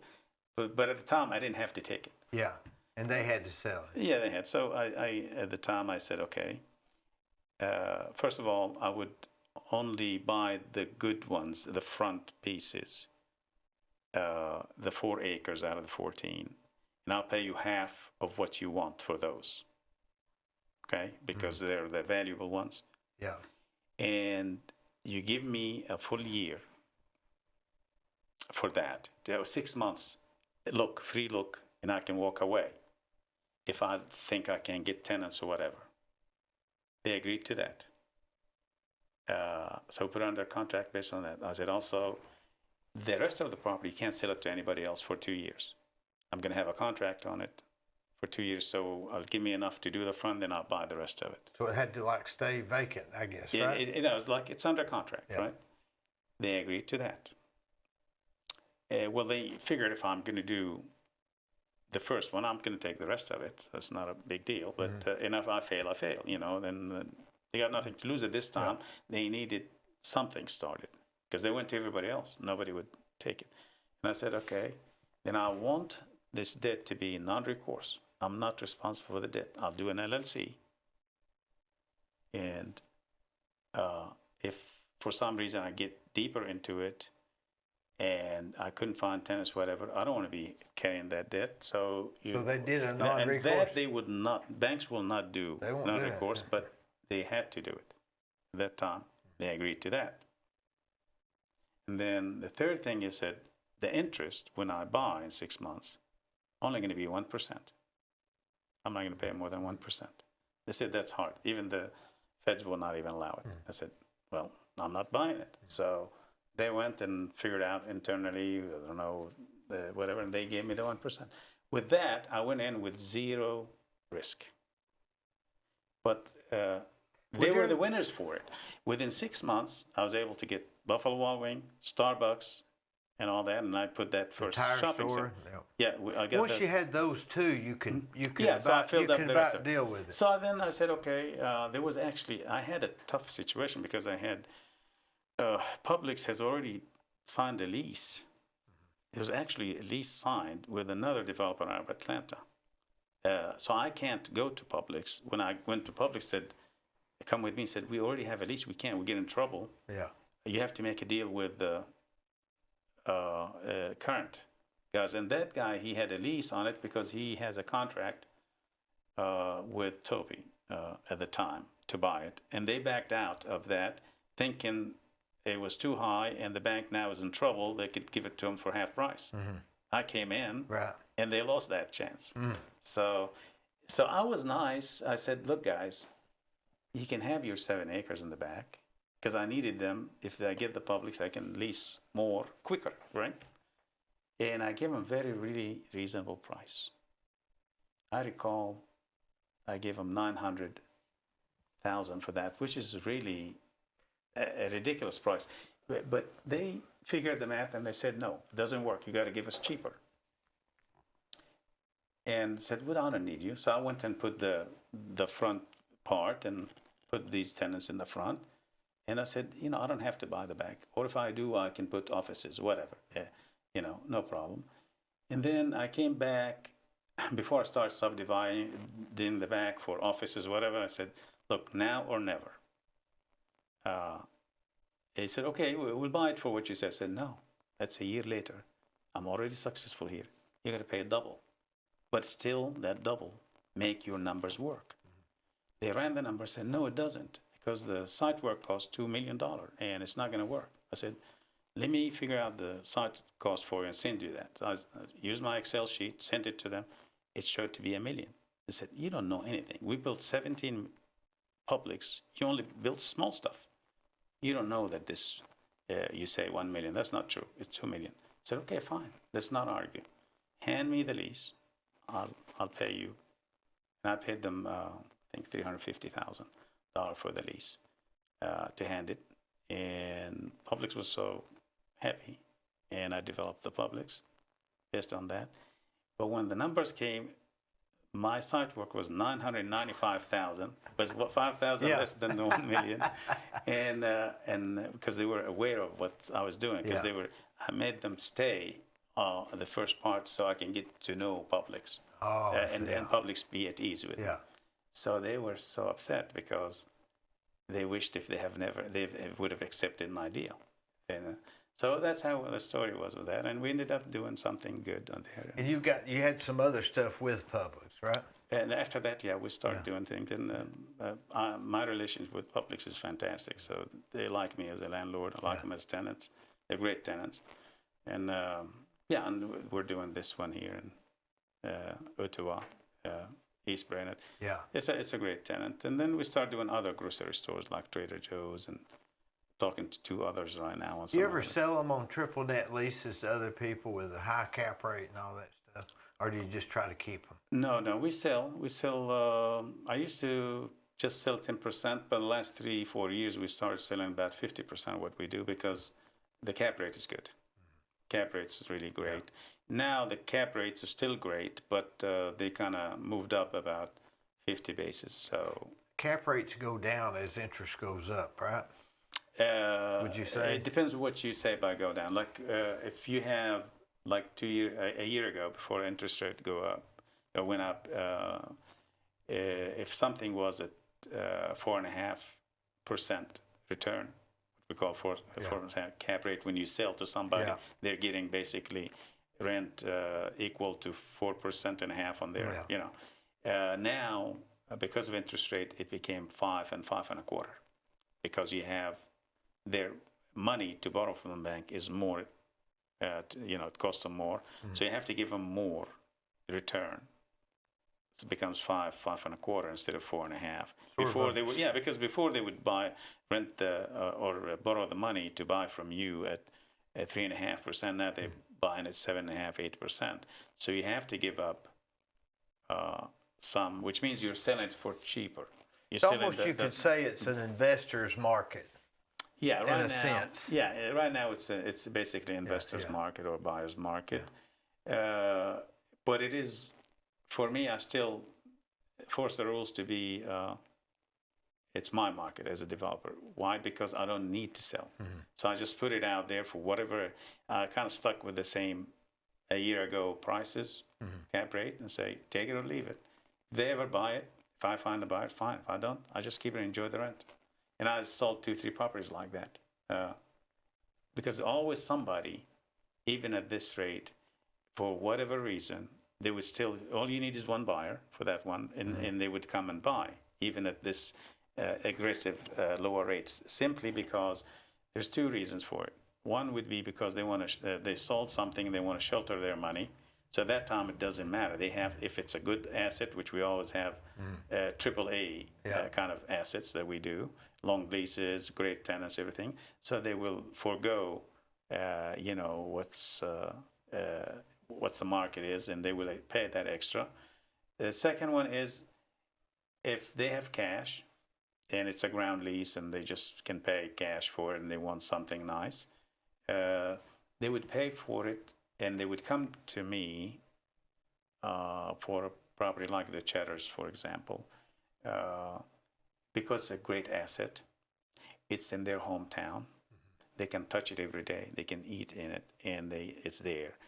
If they wanted to go and get something maybe with a little bit more cap rate for them, and a little bit, buy a little bit cheaper, it's not a whole lot of difference. I mean, it's just a little bit. We're not saying a whole lot. I mean, a $200,000 on a $5 million is not a whole lot of difference of what I'm asking versus that. If it's somewhere in, up north, that location, the same Cheddars, I would do the same as they would do. I would buy the one here and pay the extra $200,000. It's right here, and I know the location, everything else. Then have something that I have to travel to Chicago or travel Midwest, whatever else to, and I can't do that, but every 5 years. And so it seems mixed. And it's win-win. You're also familiar with, if they moved out, the things you could do with it. It'd be hard to do that. Exactly, yeah, because you know exactly your market, you know what it is. And so, and also I've had it to where they get advantage if I'm still alive. If somebody ever moves out, I can help them lease it. Right. That happened in Hickson, where somebody, after I sold the property, one tenant left after a year. He has 10 years lease, but they went out of business. It was a 30, 40 store tenant, it's really a strong tenant. But it was one of two tenants. So, and he called me and said they're going out of business, whatever. I said, don't worry. I was having a tenant across the street that I wanted building for in the Panera Center at the time. I handed them my tenant. Didn't make any money. I convinced the other tenant, said it's just as good location, and actually negotiated the lease for them and made them $3 more per square foot than what they were just from sort the of tenant out before. Of courtesy, or no, just that's how I do. Yeah. As of courtesy. Yeah. But that owner, that buyer, he swears by me. I mean, he just see he would buy from me again if he ever decide to buy anything else. You'll get paid later, maybe. Exactly. Yeah. But I look for it is that I didn't do anything wrong when I sold it to him. I didn't know those guys were going to go out, but he needed it, and I knew I can get somebody else on mine, and I had plenty of time because I was about to build for these other guys. I said, well, you got something ready here. Come on here. And it was actually, somebody that was not as important. We got Sleep Number for them instead of some kind of whatever, which is a big national, and they pay more, better, and they would last longer. So I got them a better tenant, a national versus a regional.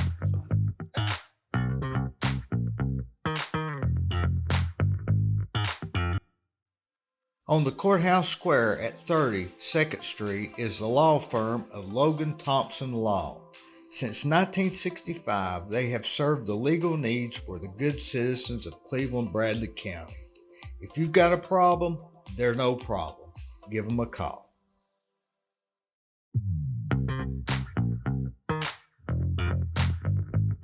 Let's go back to your Muhammad. You say, are you Muslim? Yeah, Muslim. That's Can you say Muslim? Muslim. Yeah, from Islam, yes. Muslim. Muslim, yeah. Yes, sir.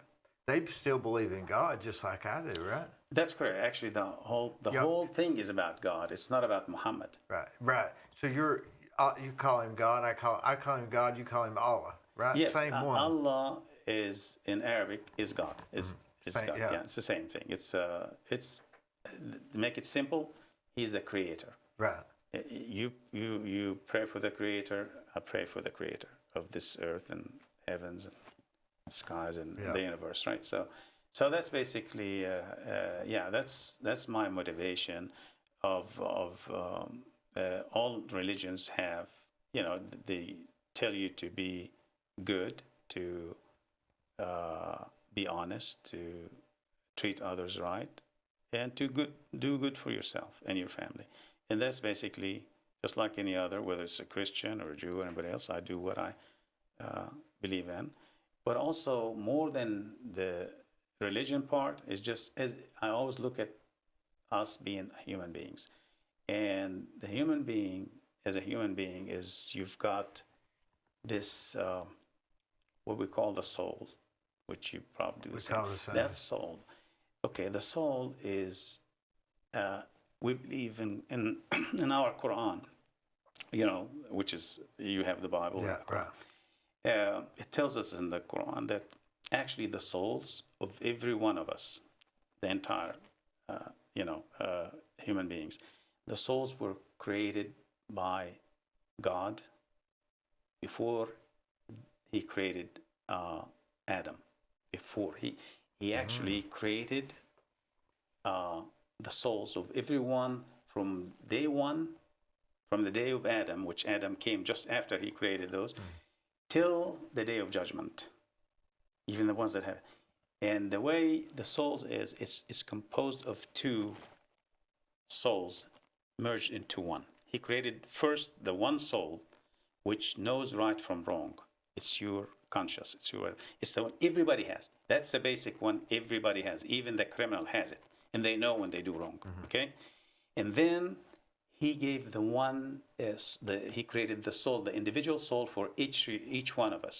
For you, your own soul, that deals with your identity, your me. When you say me, it's you, and for me, it's me.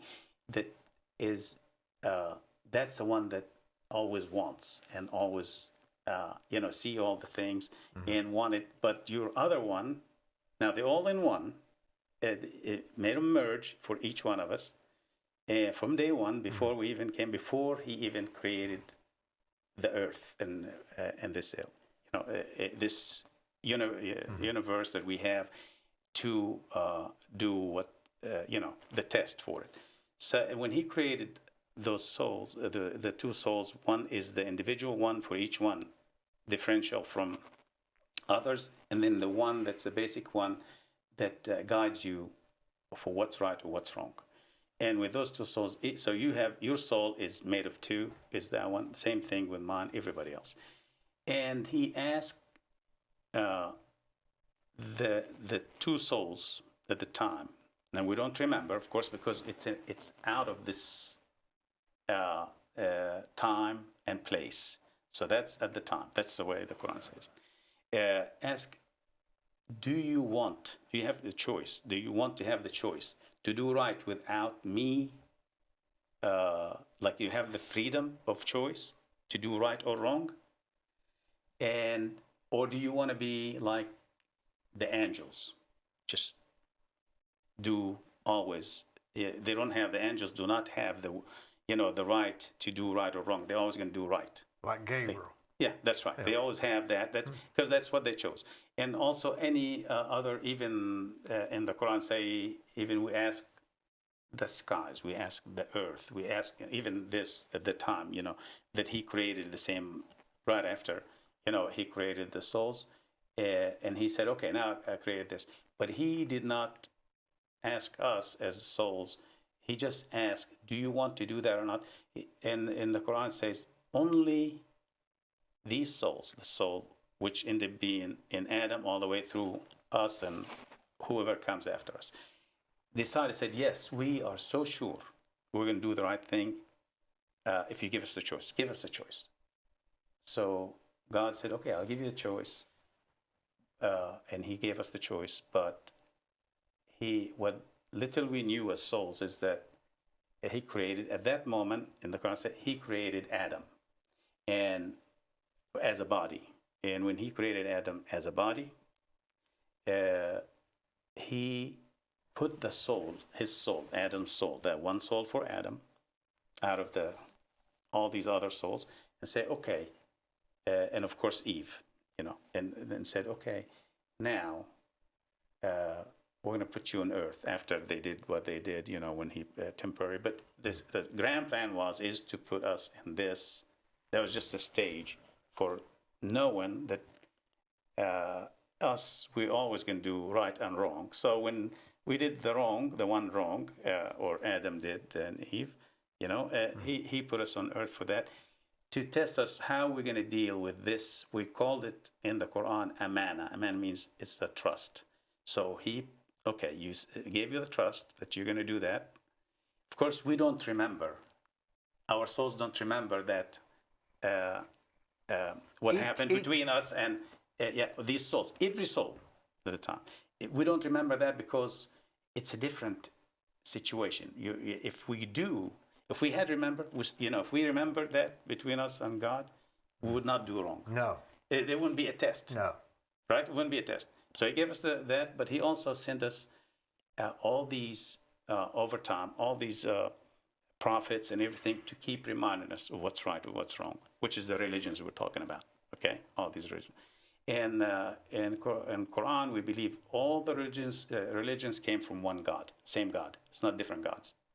So he sent, at different times, he sent, Moses, the ones before him and all that stuff, and Abraham. Abraham and Isaac and all that. And of course, based on that, we had different books, but really the same message. So it's the same religion, but different faiths, basically. So you have the same story of Moses and Yes, Abraham the as same I thing do? with minor differences in the story. The Quran put up a beautiful, angel-like story about every prophet of the 27 prophets. That basically they are in the Bible or the Torah. Okay, but he gave.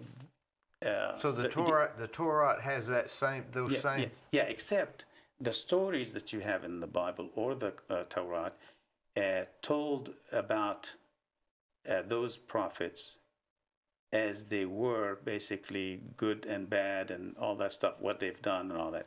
In the Quran, they kind of took it a different way, and that just made them like angel thing, like they could never do wrong. The reason we believe God did that when he came 1500 years ago to Muhammad as one of the prophets. He's no special, just like any prophet. Of course, to us he's special because he's came to us, right? But he's, as far as to God, he's just the same, messenger for the same message. So he gave us this message, like he gave the others the message, and he wanted to show us as Muslims that all these prophets are so good to be role models. If we were to say that, like for Moses, he killed somebody when he was 17, 18 in Egypt by just, he did kill somebody. That person didn't do anything to him. He just did it because that person was fighting another person of the same kind, which was a Jew at the time, like Moses. So to help his friend or relative or whatever, he killed that person. That may be I don't remember that in the Bible. Maybe it's in the Quran. It's in the Quran, but how he put it, the Quran made it how Moses was so sorry about that, and he repented and all that, and then God forgave him, and then he sent him to the Pharaoh and told him to know where God is, and as a messenger and all that. But the same stories. So I mean, that's an example. But for example, Isaac, the Quran never said anything about Jacob, for example. They never said anything negative about Jacob. It's all about how pure Jacob was. Where the Torah, according to the rabbi that I do a lot of multi-faith and interfaith, and I understand it from the rabbis that how Jacob was able to get the status from his father. Bowl of lentils. Yeah, basically it was like got it through his brother by feeding his brother, and kind of traded with him. So for us that did not come because we would look at it as a negative thing, that he just got it by a trick, for example, or something like that, right? So it didn't show that. It just showed that these people came with a great message. The Quran also talked of Jesus as so special to God. more special even, he's still a prophet. And he's Y'all not, believe he's a he's prophet not, he's not a son rather of than God. a He's, son of yeah, God. yeah, that's right. He's a prophet, but we still believe that not Muhammad is going to come back before the day of judgment. Jesus will. We still, the Quran says Jesus will, just like you do. Just like I do. Yeah, exactly. Just not that he's the son of God, just that he was a prophet. Exactly, that he was prophet, but also we don't have any differences in the sense how way he was born. The Quran says that he born without, not the way you and I were. Yeah. God. Born of a virgin. Yeah, born of a virgin. And it does say, there's a verse say, Jesus was made out of the same as Adam was. The same, which is out of clay and whatever. So he's not coming from chromosomes and, genes and whatever like you and I. Because he didn't have male and female, the way it does. He came, so the Quran states that way. So Have you ever, I'm going to tell you something. Have you ever, we both believe in Jesus coming back, right? Yeah. And of course, the Quran has 30-something verses about Jesus, and everyone is so wonderful. It describes him as the closest to God than any other prophets. The ruh Allah. Ruh means it's just, it's not the exact soul, but it's, we define ruh in the Quran as being how much the person, in this case Jesus, has closeness. The relation. And closeness to God and the powers that he gave him, or the help that he gave him, to the point that he allowed him to bring life to the dead. Because in the Quran says that he was able to do so that. the Quran speaks of that too. Yes, just like but it's saying with the help of Allah. It's with the idhn of Allah, which means with the permission of Allah, with the ruh of Allah. That's the thing. So basically, if you look at the whole thing, is the message is the same. There is a difference, a huge difference, simply in the sense that Christianity, they have to believe that he died for the sins. Otherwise, it would not be Christianity. That Jesus died for the sins. Otherwise, you would followers be of Christ. Yeah. Do y'all believe he was sacrificed for our sins? No, we believe that Jesus, the process of crucifixion happened. But and it's not what I believe, it's what the Quran believes. I'm telling you what the Quran believes. So the Quran states that Jesus was put on the cross. Of course, for a long, long time, Muslims, even to the recent century, here in the last 50 years, they said no, it wasn't Jesus that was put on the cross. It was somebody that looked like Jesus with the help of God. Okay, but Jesus was so loved by God that he would not make him be put on the cross, and he took him up alive, and he will come back. Okay, but when they looked more into the details of the verses on that, it became because we can't deny physically and historically that he was put on the cross.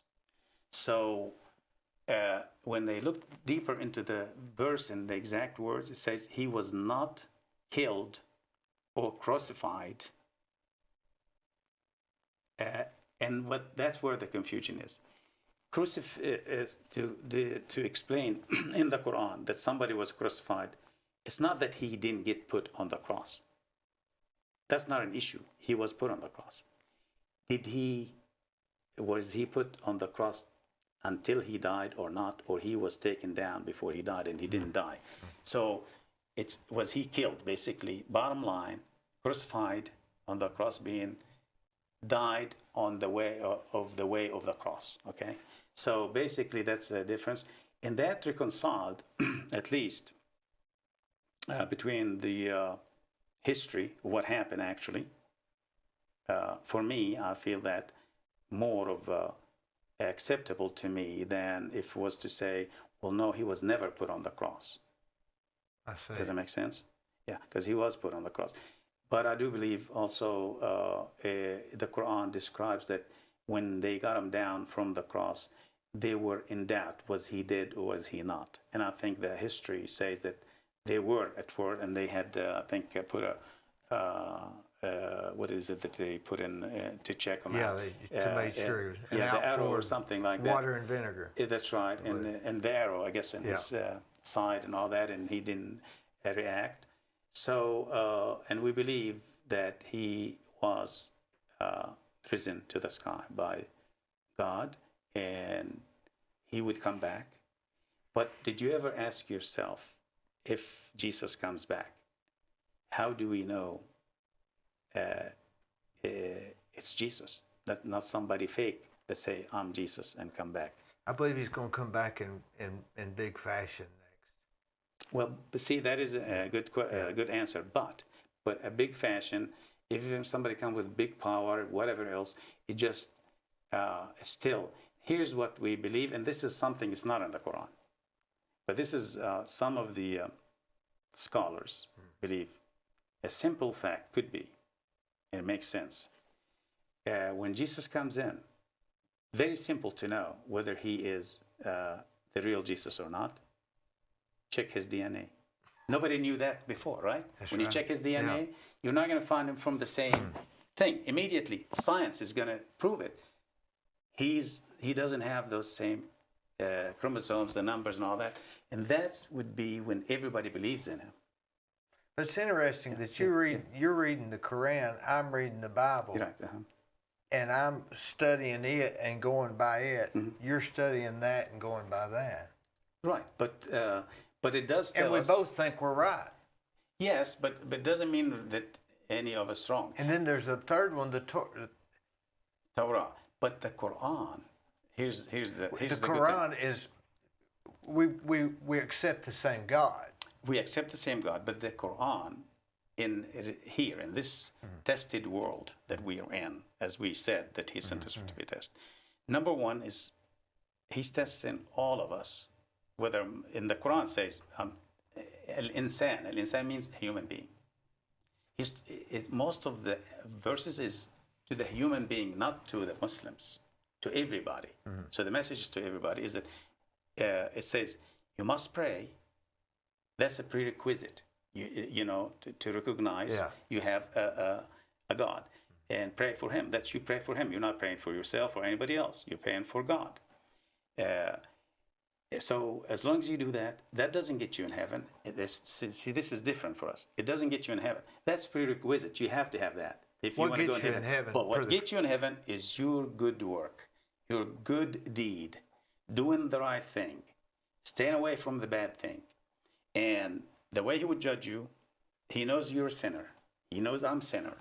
So whether you're a Muslim or a Christian or otherwise, he's going to judge. So you have your way because that's how you got Jesus. And so Jesus came from him. Moses came from him. Everybody else. That's not a problem, to the point that as a Muslim, I can marry a Christian or a Jew, and they don't have to change their religion.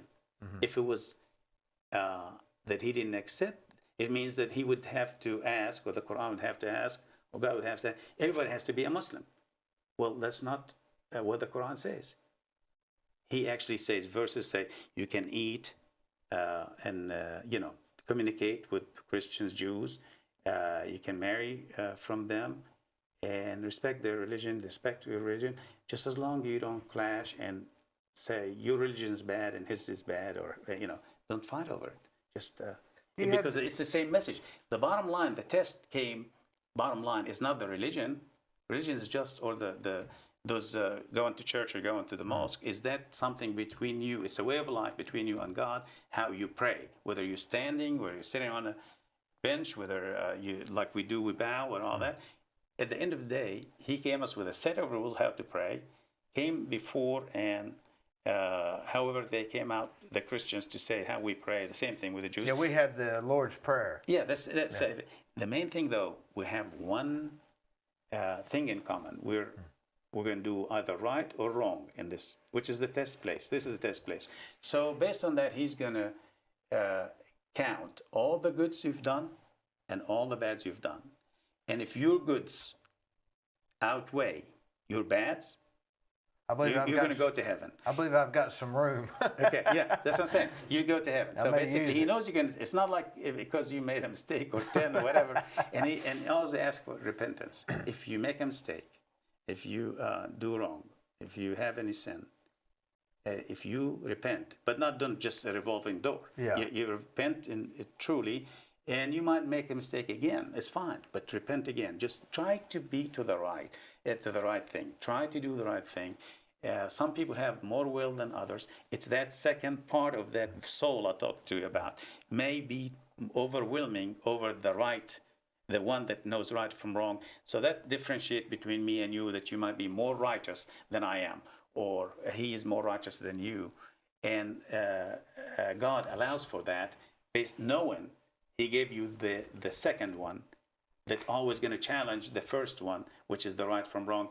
But he wants at least a minimum, at least to have more rights of you as a soul, joint soul.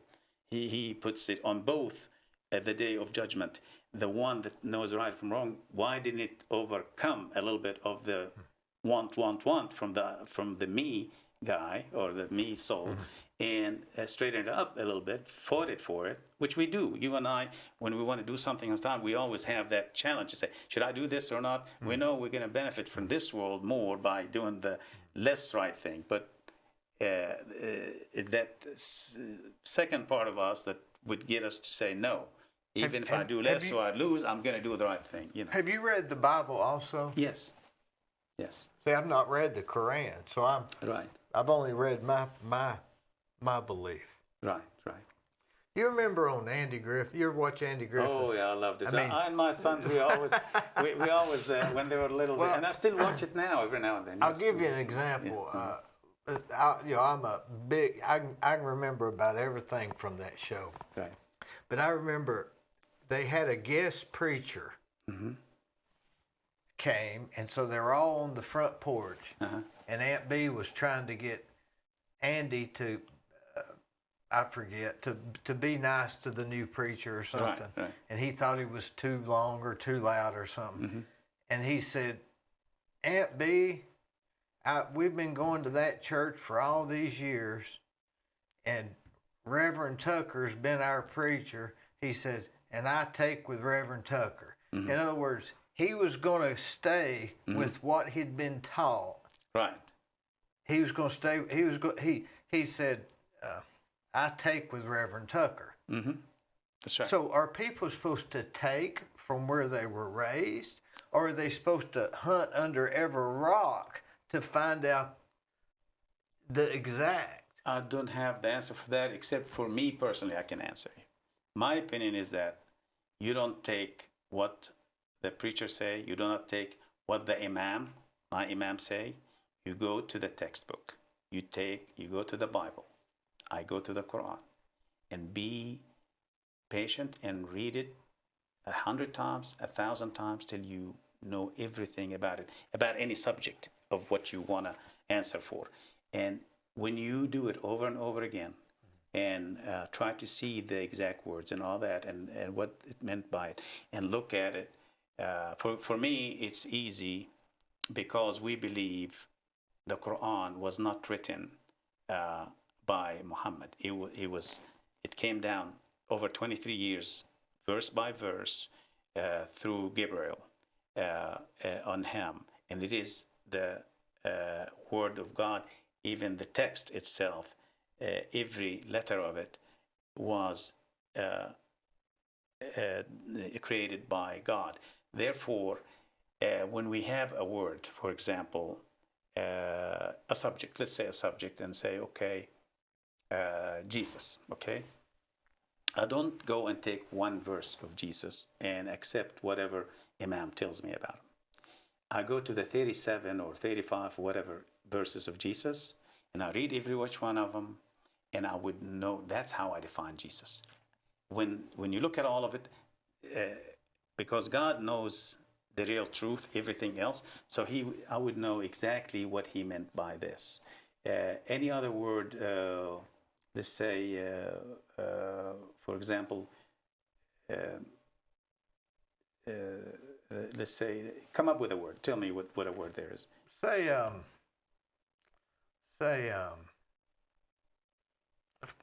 forgiveness. Forgiveness, okay? I would go and look at the word forgiveness, and it may be like 150 times in the Quran. And when I look at the common denominator of the general meaning of what forgiveness means, that defines what forgiveness means. And I'm going to believe in that. I'm not going to believe in what the Imam told me forgiveness. Or one line. One line. I don't. Because they're always biased. A human being is always biased. Confirmation bias. What do they call it? Yeah, confirmation bias. But also, they're also brainwashed over centuries and centuries. Whether it's a priest, whether it's a Imam, whether it's a rabbi. Brainwashed by, they don't dare to come and second guess what a bigger scholar in history or a religious person in history that came and explained the Quran or explained the Bible on those words of the Bible or the Quran, who said, who am I here? If I'm even a famous scholar or just basically a preacher or an imam that don't really accept, to a smaller, it's not somebody that's really create books and do all that and more into it.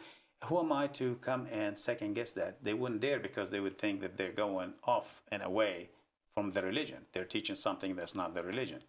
But the reality is, texts are the ones, and I believe the Bible goes the same way. If you would go to the Bible, even though if it's written by the disciples, still they were close enough to what Jesus did and said.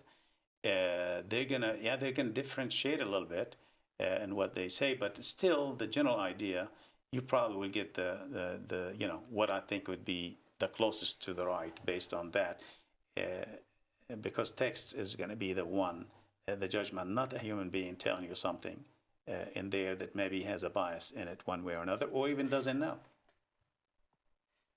And I think I'm making a lot of imams and preachers probably upset if they ever hear it. But sorry, well, I have all the respect for them. The Bible I read, seek and ye shall find. Mm-hmm. That's right. So I assume if we're seeking, we're going to find. Right. And me and you're both going to end up at the right place if we seek and exactly. find. Because I think you're genuine and I'm genuine. Correct. But look at, not everybody got any of these, got Jesus or Moses or Muhammad as messengers or whatever.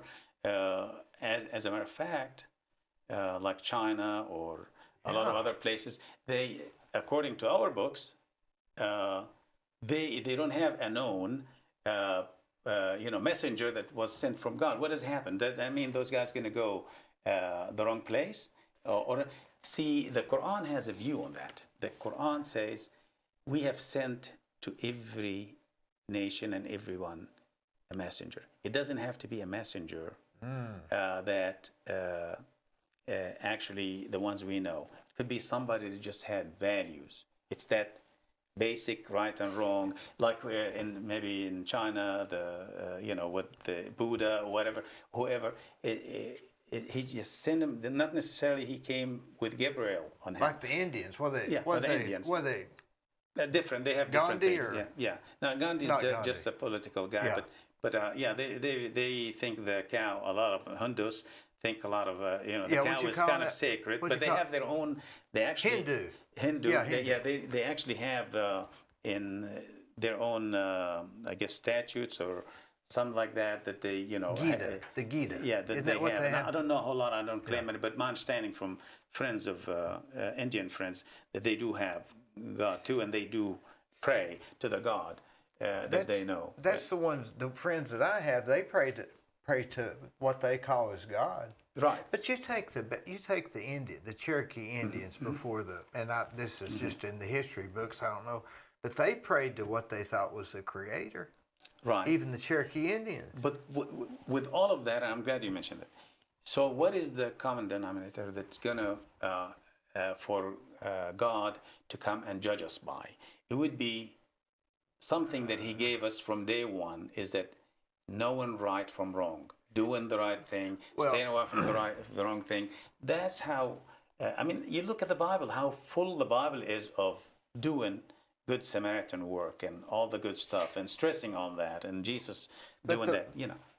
To me, the Bible lays it out to where it's, we are sinful. He sent His Son, Jesus Christ, to be the perfect sacrifice, to die for our sins. And through that, and so to me, it makes sense to me. Right, And that's the way it's I'm- fine, and it's I'm- fine, and I don't doubt that I at take all. with Reverend Tucker. Yeah. Okay, well, that's fine. Yeah. But doesn't the Bible also tell you to do the right thing and stay away from the wrong thing? Absolutely. Okay. Absolutely. Now we may differ on this point, that you do have a carte blanche. Basically, is that you're a sinner, and you have something to lay back on that would save you, which is Grace. the blood of Jesus. Which is Christ, yeah. That He but at the same time, you're going to ignore what the Bible tells you to do right and stay away from wrong. You're not going to do that, because if you're going to be just criminal all the time and do all that, and just say, well, Jesus is going to save me.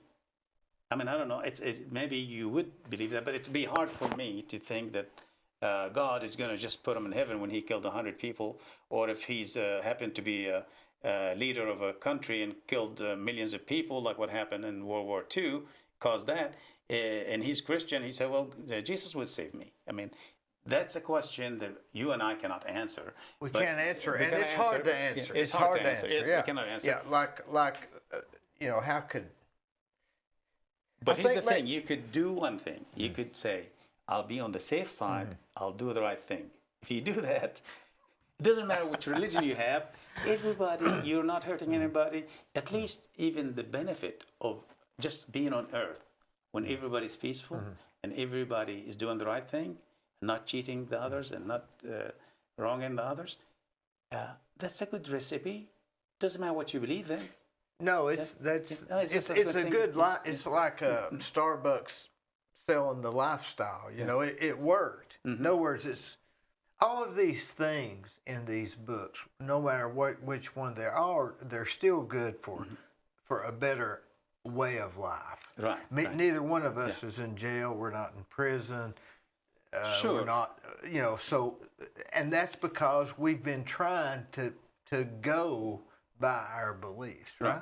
That's right. And you will never change my beliefs as a Muslim, and I will never change your beliefs as a Christian. Probably not in 1,000 years. That's what I'm saying. You won't. Yeah. And nor should I or you try to do that. No. It doesn't make sense, because really what we need, like we said, it's like me saying you got to eat hummus when you don't like hummus. It's just whatever you want. Eat what you want. That's way of life. Religion is a way of life. But it does make sense for your body and my body to, whatever you eat hummus, whatever eat something else, or vice versa, that whatever we're eating is not poison. It's something that's good for your body. It's going to keep your functions, and we don't have to eat the same thing. The Bible says that Saul was killing the Christians, and God told him, Noah. He studied from a Bible scholar named I can't remember Gamaliel, and he asked Saul. He said, because he thought they were of a wrong religion, and he was going to kill them. And he said, why are you killing them? Y'all are on the same team. Right. You just saw it different. Well, so that's what me and you're saying. Yeah, to your point, and I can tell you, if I ask 99%, and probably the same thing with the view of the Christians and the Jews, you ask whether it's a scholar Muslim or just everyday Muslim like me and you, and you tell them that you believe in, that if you if you're not a Muslim, like if a Muslim change his religion to become non-Muslim, what does the Quran say? What Allah or God would do? And you know their answer would be, Right. and that's how the politicians after Prophet Muhammad, after he died, that's how they treated it, and did not look at the Quran closely, and they said he should be killed. Somebody, not a Christian, but a Muslim that became a Muslim, and he changed his mind and didn't become, even don't have to be to go to Christianity or anything. Just say he became infidel or whatever. Then he should be killed. Yeah. That's how they say. That's how they think the Quran or the whatever. When we looked at and the recent scholars, the smart, very few of them, smart guys, and they went into the verses of the Quran, very clear. They can bring you the clear, and I can send you. I'm going to send you actually send me the that. article with the verses in it. I'll text you that. It's a big article, really nice. It gives you idea of what the Quran thinks about a lot of things. So it's what they call apostasy or whatever. Is that what they call it? That when somebody gets, changes his religion or whatever, I think that's what they call it. I think it's called apostasy. Yeah. Yeah, but anyway, which means you get out of your religion. Anyway, and when the Quran says in at least four verses that if a person changes his religion from Islam to something else, or even just got out, only God will punish him at the day of judgment, and he's free to do that. And also there's a verse say those people that they're Muslims and they become non-Muslims, they come back and become Muslims again, and they come back, those we and if they don't, if they end being non-Muslims, God would punish them at the day of judgment. Never said another human being to punish them. The fact that he said became Muslims and became non-Muslim and then it means the judgment was knowledgely that when they became non-Muslim, they weren't killed. They were not killed, right? Yeah. So that it means that they were not killed, and the judgment from God isn't to kill them either. So, but if you come to even to tell most of the Muslims that without you sitting down with them and show them those verses, that all these thousands of scholars and all the thing they've been telling them and feeding them all that this should be killed, they're going to think you're crazy and you're not saying what It's God just wants. like watching fake news today. Exactly. You just can't. No, You can't that's trust what I'm saying. Go back to the text. Yeah. The human being, whether anything that happens over time, when we hear from a human being, is open to mistakes. We're not saying somebody did it maliciously or something, but it's so. How do you avoid that? Go to the text And pray. And pray. Yeah, but I think the text, even the Bible, I think it will actually you get the right way, because at the end of the day, all religions or all books, we believe in the three books. We believe in the Quran. We have to believe in the Quran. We have to believe in the Bible, and we have to believe in the Torah. So, based on that, we're inclusive religion. We also in the Quran very clear, and that was implemented correctly. Though this is what I'm going to say is implemented. It says that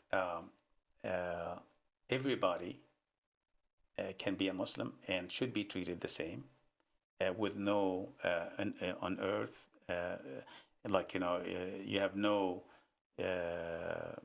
slaves, you have no whatever, and then everybody, and we accept, and that's from, you're talking about from 1550 years ago, Islam came in, that in the eyes of God,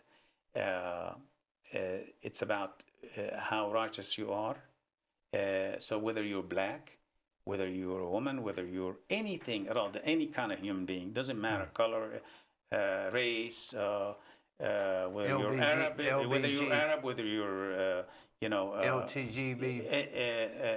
anybody that whatever is basically judged the same and accepted by his religion being Islam is accepted the same and should be treated the same with the same respect on a social status where you're living and all that.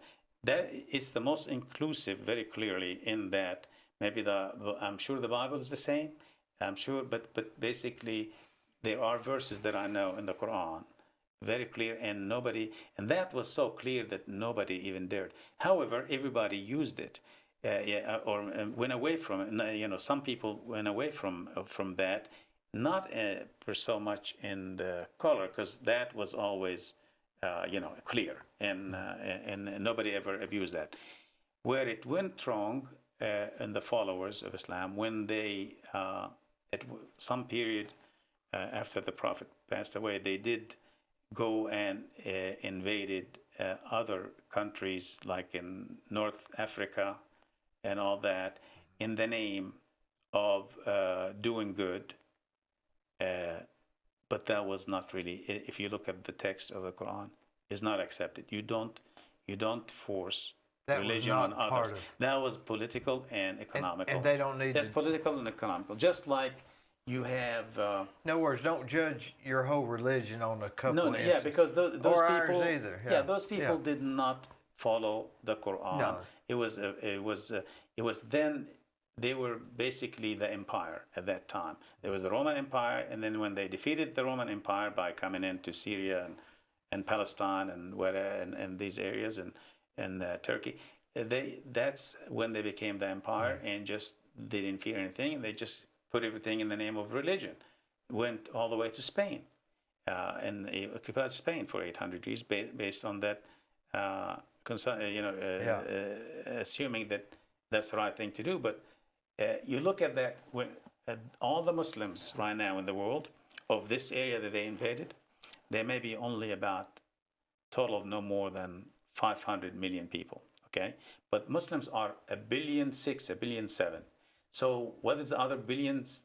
One that came in without any invading, whatever. They're in the Asia, Pakistan, even in India. There's 150 million. Didn't they come through 150 Poland million too, Indians. some? Yeah, I mean, they didn't. Those people knew Islam through trade. Muslims went into these places, brought goods and took goods, and they prayed there, of course, and then they got to learn the religion. Some people got to learn the religion. They liked it and entered into Islam, just like a lot of people enter into Christianity today or in the past, right? But it wasn't through invasion or wars or whatever. So what does that tell you? If 70% of the Muslims, went into Islam and believed in Islam without invasion, it means that it's the better way is to convince, because when you go and do that, you can't have somebody in their heart to become Christian, Muslim, or whatever by force. It's very important that we are able to me believe this way, and you to believe that way, Exactly. and for somebody else to believe that way. Because when we don't have that ability, we may not always be in the majority. Exactly. And we have to allow everybody. That's why we have to. We cannot force religion on anybody, or they'll start forcing theirs on me. Right, but we have a great country that allow us to do that. That's the main thing. So Separation far. of church. So far, right? And I think I'll say that way. Separation of church and If we have to, we'll fight States, for it, right? Yeah, that's right. But in the Quran, there's so many verses. I remember one now. It says, "Lakum dinukum waliya din." You have your religion and I have mine. That's exactly what it says. That's right. We can live together. You've got your religion, I've got mine. It doesn't ask, the Quran or the Islam, real Islam does not allow you. It does not force anybody. They don't, because forcing somebody, it's in the heart. How do you do that? You How do you do can't that? do You that. just You feel that you're still not a Yeah. true Muslim when you Yeah. do it out of fear, or true Christian, right? So We know that from real estate. You can't force anybody to buy it. exactly. Because yeah, they're yeah, going to back out before they get there. Right, right. So that's when when I came here when I was 19, I didn't see a clash. People think you would see a clash of culture or a clash of, you have a different world. I didn't Not here. because we believe.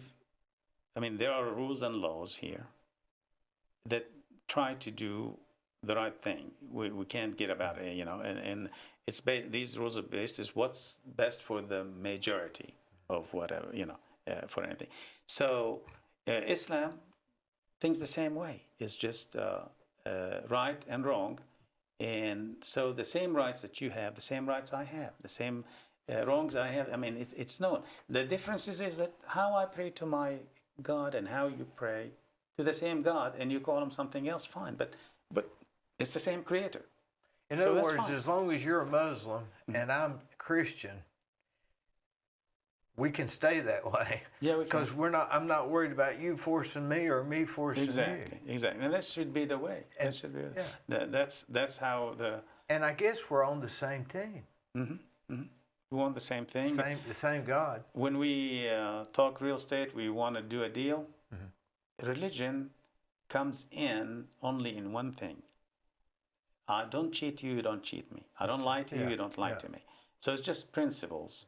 That's really, if you were Christian or you are, or I'm one that don't have any religion. I'm somebody that don't have any of what the religions we know. We just don't believe, I don't believe in any religion. And I deal with you. It's not a basis for you to cheat me. It's not a basis for you to, you're going to do the right deals and we both benefit and we go. I mean, that's You what it is. could not be as successful as you've become without having integrity and being honest.